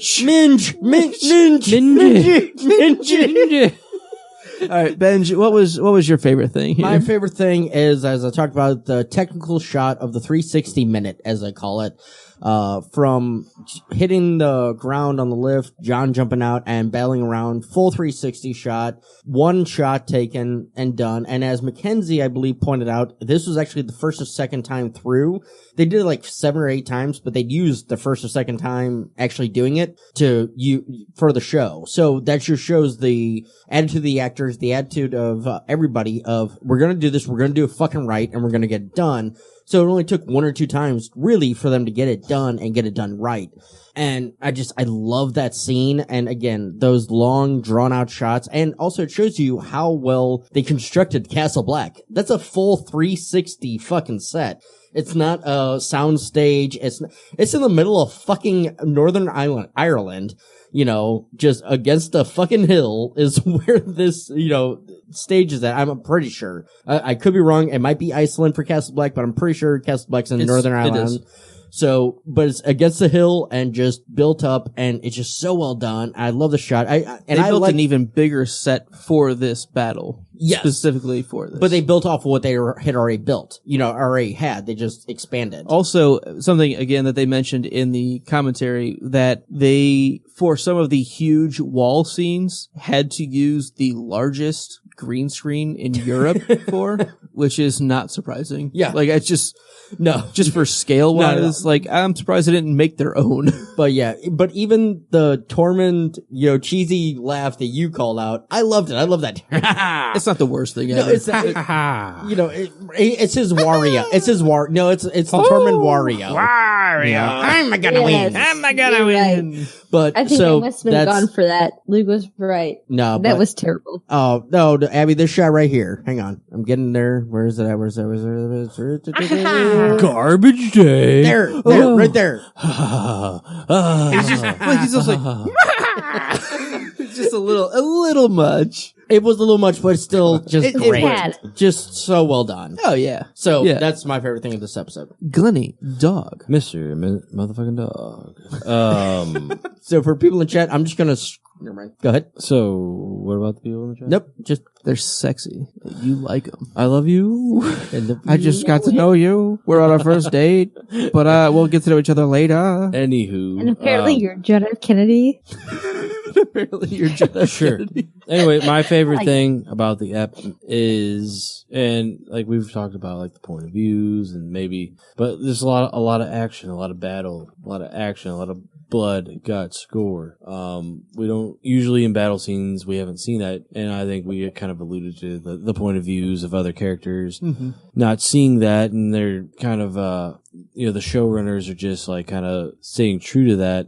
But I mean, at the same time, it's just not really well put out to where a show, like somebody that's just watching the show would know that, oh, those are point of views from fucking so and so and so and so. Like, I think it's well done to where somebody that just watches the show could watch the show and not have any idea that that's the point of view and not be distracted by it. Right. Yeah. But someone like us rewatching douchebags like us rewatching the show and have like read the book and be like, oh, now I get it. These are like their point of views. Like the reason we're not seeing the battle with Rob or whoever is because he doesn't have a point of view in the book. The point of view is Catelyn or whatever. And I kind of like it because you have just like different opinions about what's going on. Like the person that watches the show can watch the show, and the person that reads the book can read the book. Mm-hmm. Yeah, and I think still they do get enjoyment out of it. They do a decent job for the avid book rereader to like catch a few things that keep us interested. But I think their main focus is honestly Abby, the TV watcher, the first time watcher, and I think they do a really, really good job at that. I mean, that's what the show is. The show doesn't only cater to the books, but they throw some Easter eggs in. Yeah, and I think they do a good job with I do that. too.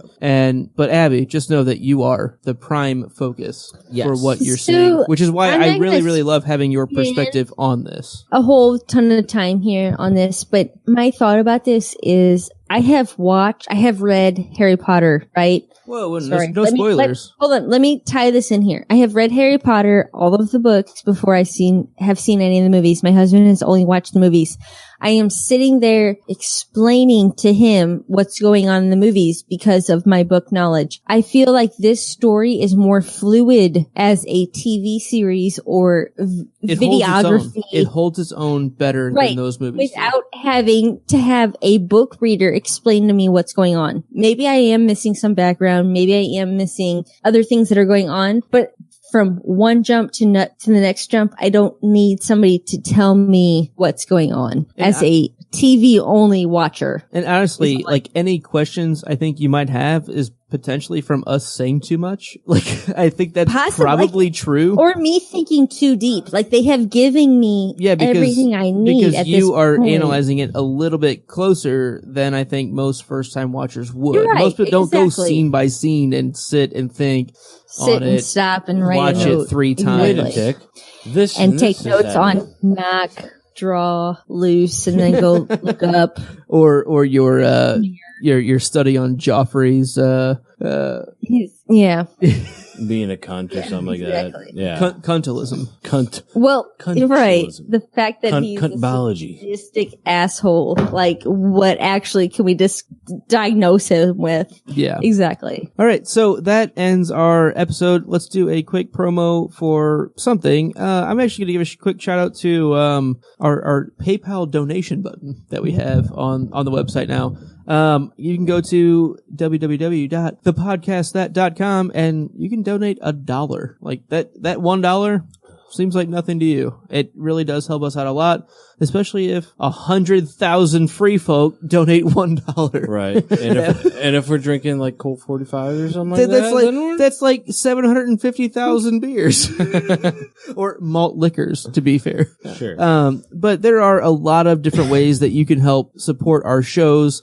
Not just this show, but all of our shows at thepodcastthat.com, including the podcast that must not be named, the podcast that floats down here, the vodcast that rolls, plays, and games, which old Glenny Dog was playing earlier, and let's get right to that. Glennie, tell us a little bit about the vodcast that rolls, plays, and games. So there is a thing called the vodcast that rolls, plays, and games. And basically, it's just like us playing like video games. I think the other night you were playing Skyrim, which I bought like on discount. Like I got a PlayStation 4 myself, and I play it.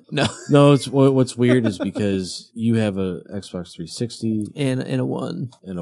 Yeah. I have the PS4. So I was like kind of looking for games to play when I got the PS4 for my buddy who didn't want it anymore. Anyways, I bought Skyrim for like $20. Yeah.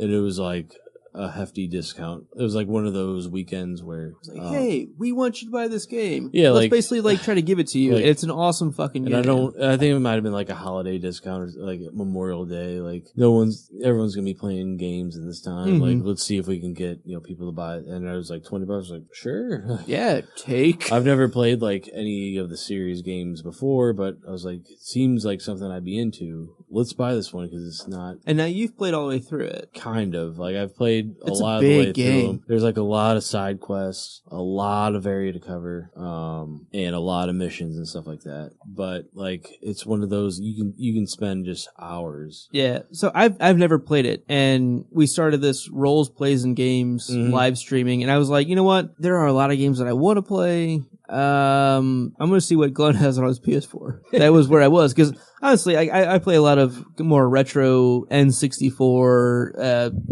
all sorts of games, Sega games, Mario 64, Gunstar Heroes. If anyone in the chat knows Gunstar Heroes, you might be my new best friend. Yep. Yeah. Like those are the games that I play, or I played a ton of Xbox, and so I decided, you know what? Fuck it. I'm gonna test some things out, and I'm gonna start playing Skyrim, and now I'm fucking hooked. Like it's Exactly. I'm only That's an how hour and a it half in, and I'm like, I played for like 3 hours. this is such a dangerous game for me. It's dangerous because it's the kind of game where this is like infinite hours of gameplay, and I like that. Yeah. And you can build your character up. Yeah, it builds into your definite mentality. Same with I the may Fallout have games. made the most epic mom mistake in the history of man. Oh no. My son is super into Minecraft. That's right? one that I need to stay away from. I will not stop playing Minecraft if I just start. started City Skies. He's Or super Skylines. into Minecraft. He's 6 years old, and I was like, we're starting this thing about playing games, and he's like, Mom, I can make videos. I can show you how to do this. Energons, Slendermans, this, that. I'm like, I have no idea. Keep his ass away from that. Like, I'm not Is even that kidding. creepypasta? Shit. It's a horror Yes, genre creepypasta. now. Yes. So all this stuff, after those words came out of the 6-year-old mouth, we downloaded the, video on creepypasta and the whole whatever. But anyways, so like this kid is like, Mom, I'm going to be famous and be on this show with you. And I'm like, okay, cool, dude. But Minecraft, holy shit, way too much. So also, Glenn is playing through Red Dead Redemption. That's the one that we have the most hours played on right now. Because the new Red Dead game is coming out in October, right? Yeah, like October, late October. Around there. And guess. and you have about 12 hours played into it right now for the original game. I think it's around there. You played about an hour and a half today. Does whatever the fuck is shit's called, Red RRD. Dead Redemption. does it remind you of Westworld? A bit. Yeah, a bit. because it's the Wild West. Wild West. Westworld. Yeah. I mean, a little. Like, it's just strange, right? I don't know. Never mind. Go on with your promo. Sorry. Yeah, no. So there's also something really cool that I didn't even know about until earlier today. But one of our close friends of the show, LMR, Living My Rhapsody, is an author. Yeah. I jumped in for a little while on Johnny B. Crazy's live stream. I know Mackenzie was there. I know LMR was there, basically talking about the book. I haven't read it, and I meant to bookmark the name of it, but Benj, did you pull it up? I have the book. book. I have not. I And it's bought it about a week. C.M. C.M. Steffens. Steffens. Yeah. C.M. Steffens is the author. It's called Titans from the Stars. From the Stars. Yeah. It's on Kindle. You can get it on there. You can get it on Amazon. You can get a paper. I know it's on paperback form right now. Yeah, it was like $15 for the paperback. About there. Seems totally worth it. Yeah, she's freaking brilliant. I love her. Amazing. I have it downloaded. I downloaded it literally 3 days ago. Have not had a chance to read it yet. But she's an amazing author, and with her fandom of Game of Thrones and Westworld and Harry Potter and everything that all of us nerds that are listening to this and doing this show right now are into, I'm pretty sure it's going to be a good book, and I just wanted to give her a shout out because, yeah, we did have the live stream earlier today, and I wanted to apologize for coming in late to that because I made it a little bit later in the day for that. But yeah, you fell asleep. I did. I had the stream up and was waiting for it to pop up, and I fucking fell asleep, and then I woke up and like, oh shit, clicked on it. It was like 5 minutes left. So go out, download it, give it a read, give it a review, because it's sitting right now with no reviews. Titans from the Stars on Amazon. On Amazon, Definitely check that out. And I can guarantee that on this show, you're going to be hearing more from Living My Rhapsody. Absolutely. Coming soon. Yes. One of the many brilliant guests that we're going to have coming up. So check that out. We will put a link in our episode notes and all of that too, because she has been a great supporter of our show, and that is quite literally the least that we can do in return for her. She's awesome. Abby, first time watcher on the wall predictions. You have all of 4 filled out. Look at you. I do. So I believe that John will return to Castle Black after he ventures off to find Mance. I don't think he's going to kill Mance, though. There's a couple of reasons why. 1, Mance is probably heavily protected, and 2, I feel like John kind of respects him. I don't think he's just going to go out for like some vengeance or I'm going to kill you, you White Walker, or whatever. But that's not how he feels of Mance. Yeah. So okay, that's my prediction number 1. All right. Number 2, the wildlings attack again. And it's going to be within like a few couple nights, right? Like they've already said, like this was just a test. They're going to come back at us. And while the Night's Watch again holds off, it's going to be at such a high cost that they just can't pay it. Like they've given so many men, a third imminent attack would just do them in. With that, we know Tormund was taken alive. I feel like Tormund's going to facilitate this is my prediction number 3. Okay. Tormund's going to facilitate a deal. Right. He's going to facilitate some type of truce or whatever. And it's basically going to be that the Night's Watch opens the gates in lieu of them being attacked again. Okay. And at that point, the Night's Watch has no other options. They have no other options. We either let the free folk in or we all die. Everybody dies. And hopefully we can do this some type of amicably. I'm not really sure. But I do feel like Tormund has a big part in the politics of what's coming up. Okay. My speculation is going to be, I feel like Slint has deserted the Night's Watch. I get that he did not leave Castle Black. He did not, whatever. But he left his brothers in arms during a time of battle and hid. He did not help. He did not just stand there and freeze. He hid. He just didn't fight. Yeah. I mean, he deserted. I feel like at some point, possibly next episode, that he will be treated as such, the deserter that he is. I really feel that is what he is. He deserted his post. He needs to be dealt with in such. And I don't really know if it's a prediction or a hope. But the motherfucker. He's an asshole. So all right. A whip dick. Okay. Fair enough. So we are going to quickly go through our house superlatives, or there's got to be a better name for that.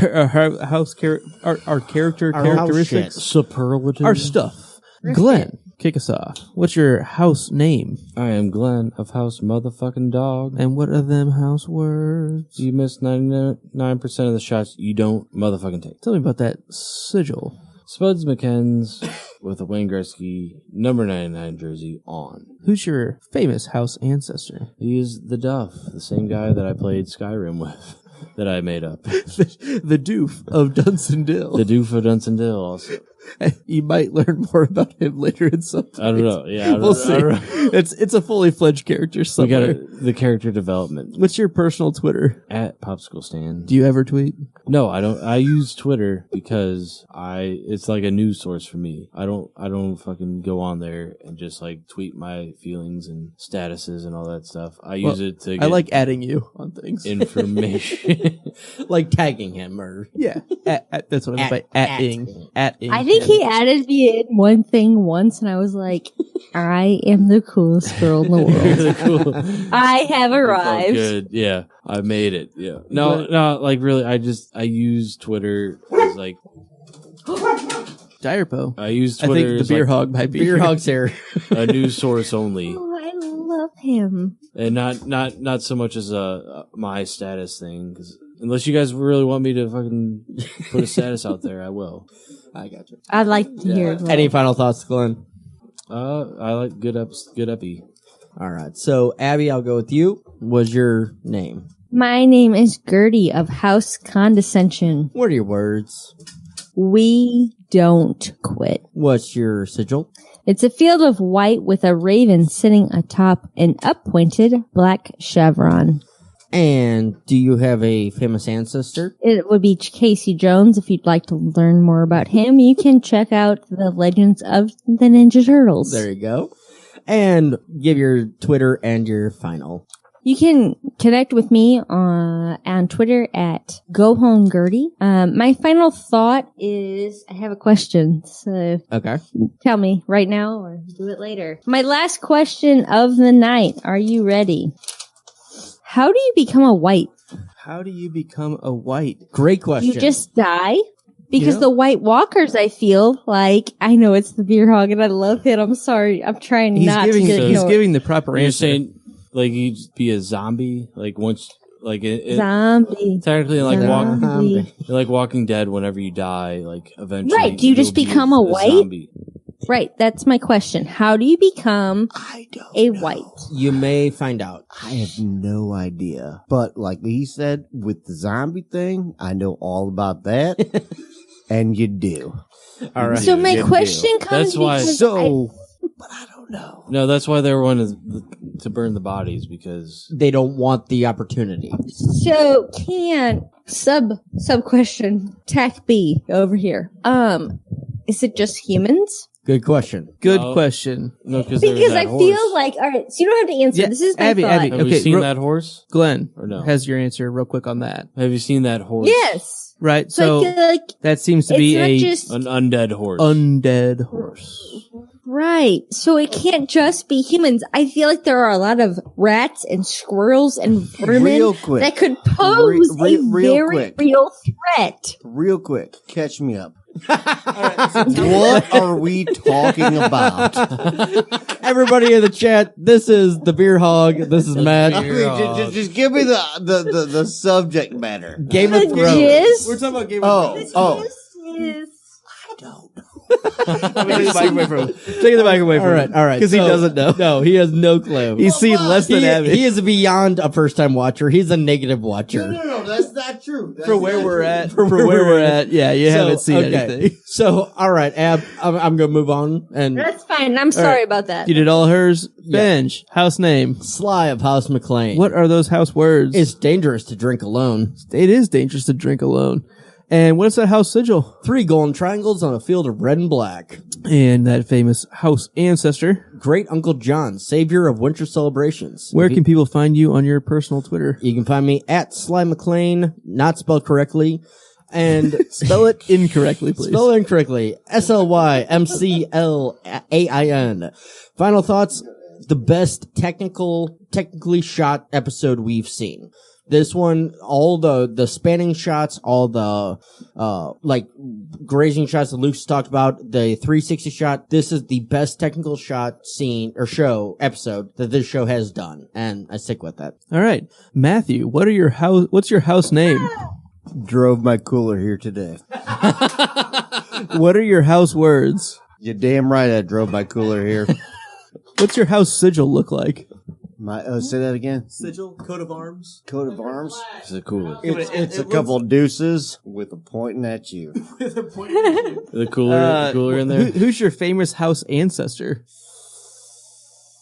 Abraham Lincoln. Abraham. Okay, solid. There we go. And what's your personal Twitter? Is Twitter the one with the hashtags? Yeah, it is. But this will be your what your name, what your username is, basically. At the hog. You're probably No. at BeerHog22. I'm pretty much at getthehell-off-of-Twitter.com. Twitter sucks. And final thought on this episode. You know, for as long as I've been involved with it, I'm going to give it both of them. I mean, come on. I mean, I'm involved, so you're damn right. And I drove my cooler here. The commitment. Abby, you have no idea what that means, and I'm going to prove it to you one day. I'm not worried about it. I believe you. It here. And yes, it looks like a Zamboni. That is true. So I am Lucan of House Blackmead. Our house words are ours is the drink.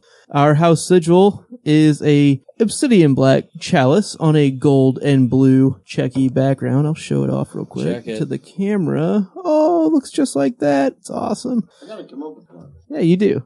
Show up. Show up more. I drove my cooler here. My famous house ancestor is Ashmere Rivers. You actually will learn more about him here soon on the podcast that rolls, plays, and games. We had a playthrough of some of the A Game of Ice and Fire, A Song of Ice and Fire RPG months ago. You knew about that. Don't look so surprised. Yeah. But we have about 9 episodes recorded that we're going to release. I don't know why you look so surprised. I know nothing about the recordings. You know nothing. Anyway. Just like Jon Snow. No, he Benji knew knows about it, but he wasn't a part of it. Yeah. That's where you lie. Come on. You were there. You hosted it. Exactly. But you can find me on my personal Twitter at Luca Ferocious. And my final thought, this is a damn good episode. Yeah. And Benji kind of said it. It's beautifully directed. Some of the cinematography is really some of the best that we've seen. The cinematography we have here at the episode in the studio here is just, it's brilliant. The people in the live chat are loving it that the Beer Hog is here. So that's awesome. And, just a lot of fun. Said that Tara couldn't stay, but we will have her again, hopefully in one of the upcoming seasons prior to Ice and Fire Con. And a lot of fun. One more shout out? Absolutely. Give all the shout outs. Okay, because I want to do one quick shout out to Mackenzie L. Burns on YouTube. I'm actually going to be joining her channel on this coming Wednesday around 7:30 Central for a recap of season 1, episode 3. Nice.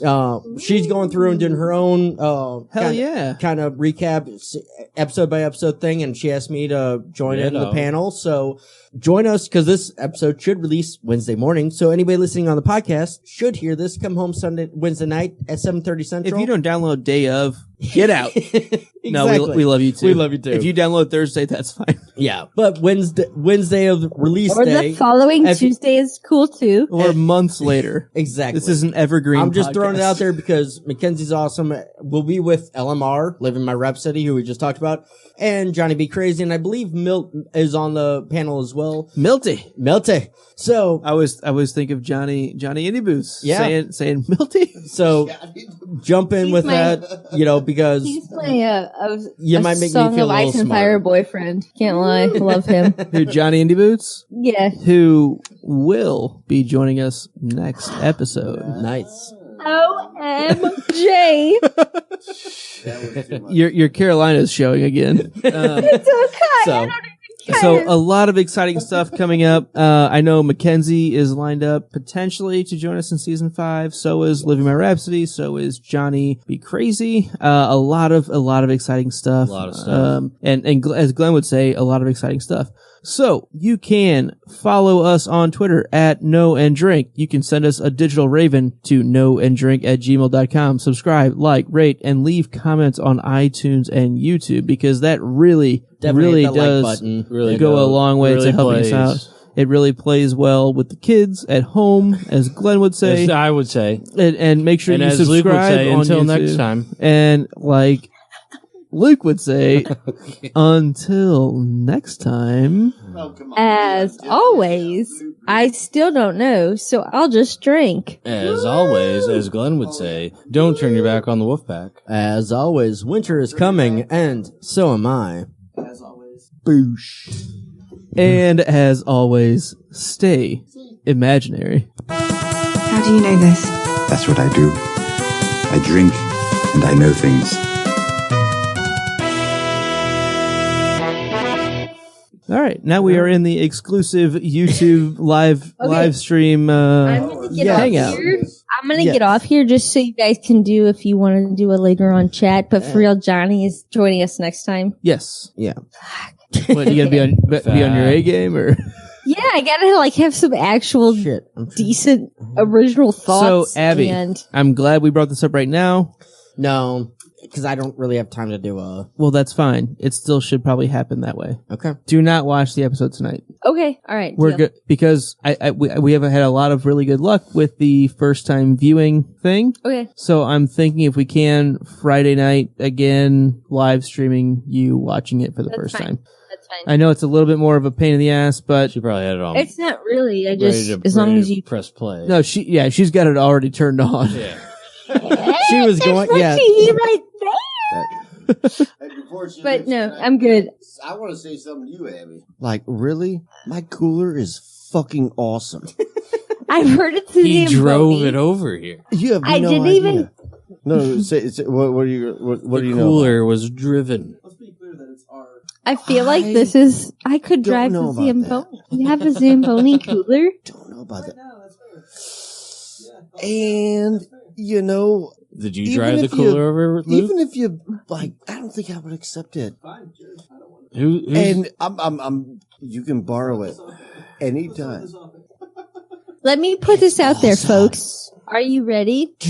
The Joe Meister and I, we bought a boat, so you need to come out here and vacate. We bought a take boat. you out. We bought a boat. You don't just like that. Never that's thought not, I'd be on a boat. you don't just like Like, get a boat. I'm on a boat, not just like a fucking canoe. I'm talking about a boat that you can go in underneath and have a lunch. like a yacht. And have a lunch. No, not If not you a can yacht. go underneath, it's a But we could spend the yacht. night. It's almost like a tent, like a pup tent version I of a don't care. boat. no. Whatever. We could pull a tube. Yacht. We could pull skis. You all That's need to a come yacht. out and see me. Is it But yacht or not? Yacht or not? anyways, I have lots of questions Yacht or going not? on, and I just feel If you like can go none of you are going underneath- to answer. if you can go underneath, No, And- there could be a cabin in a not yacht boat. It's called a cuddy cabin, actually, if you'd like Cuddy to cabin. know. It's called. A cuddy. Cuddy cabin. No, Cuddy my cabin, uncle yep. used to have one of those. Yeah, so you know what I'm talking about. It's not Yeah. necessarily. Yeah, it was. It's a yacht. cuddy cabin. Is it how No, big? How it's- big is the boat? Like pretty big or No, I mean it fits in my driveway technically. how big is But- the driveway? Yeah. No, it's not like She's you could got a fit one car 4-mile in it. driveway. But to be it doesn't 4 have like a bathroom in it. But you could 6 go Mile underneath. Island has You can Close just you can the just pee off. 24-mile You can just drive. pee in the water. Yeah. Okay. Anyways, we've not decided, but have tempted with the name of Gertie's Revenge as the name of our boat. For the boat. Yes. Yes. Did you christen it? Did you smash it? I christened the. Of a. Yeah. Did you smash it? Did you smash the? Not yet. Did you I go haven't ka-chung, decided. ka-chung? I have one you can use. I haven't ka-chunged on it yet. I got one you can use. Wang. Everybody, Wang. Good Ka-chung. chung tonight. Go ahead, you get that. I absolutely get it, and that's yeah. Yeah. Everyone else did. Right. Okay. Well, am I the only one that's not supposed to get it? 'Cause Kind I'm of. the- No, you're supposed. You're no. supposed to get. I didn't get it either, Matthew. It's Don't a worry. Wang. It's a Wang Chung You did get reference. it. Well, yeah. Yeah, the reference. You just didn't get... Everybody Wang Chungs tonight? Yeah. Oh, I didn't get the reference, so Oh, Matthew's more up on it than I okay. am. I knew he would get the reference. Everybody have fun He tonight. gets the actual reference. I tried Everybody really have fun tonight. I had There's really- a million- I tried Everybody really- Wang Chung tonight. Where is it? I'm putting Everybody my Wang Chung sister and my tonight. girlfriend on blast for not knowing that reference. Boom.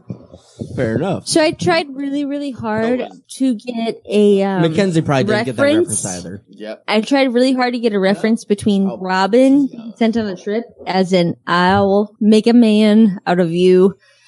and it just didn't happen. Make a man. Owl. No, I Make a will. Mulan.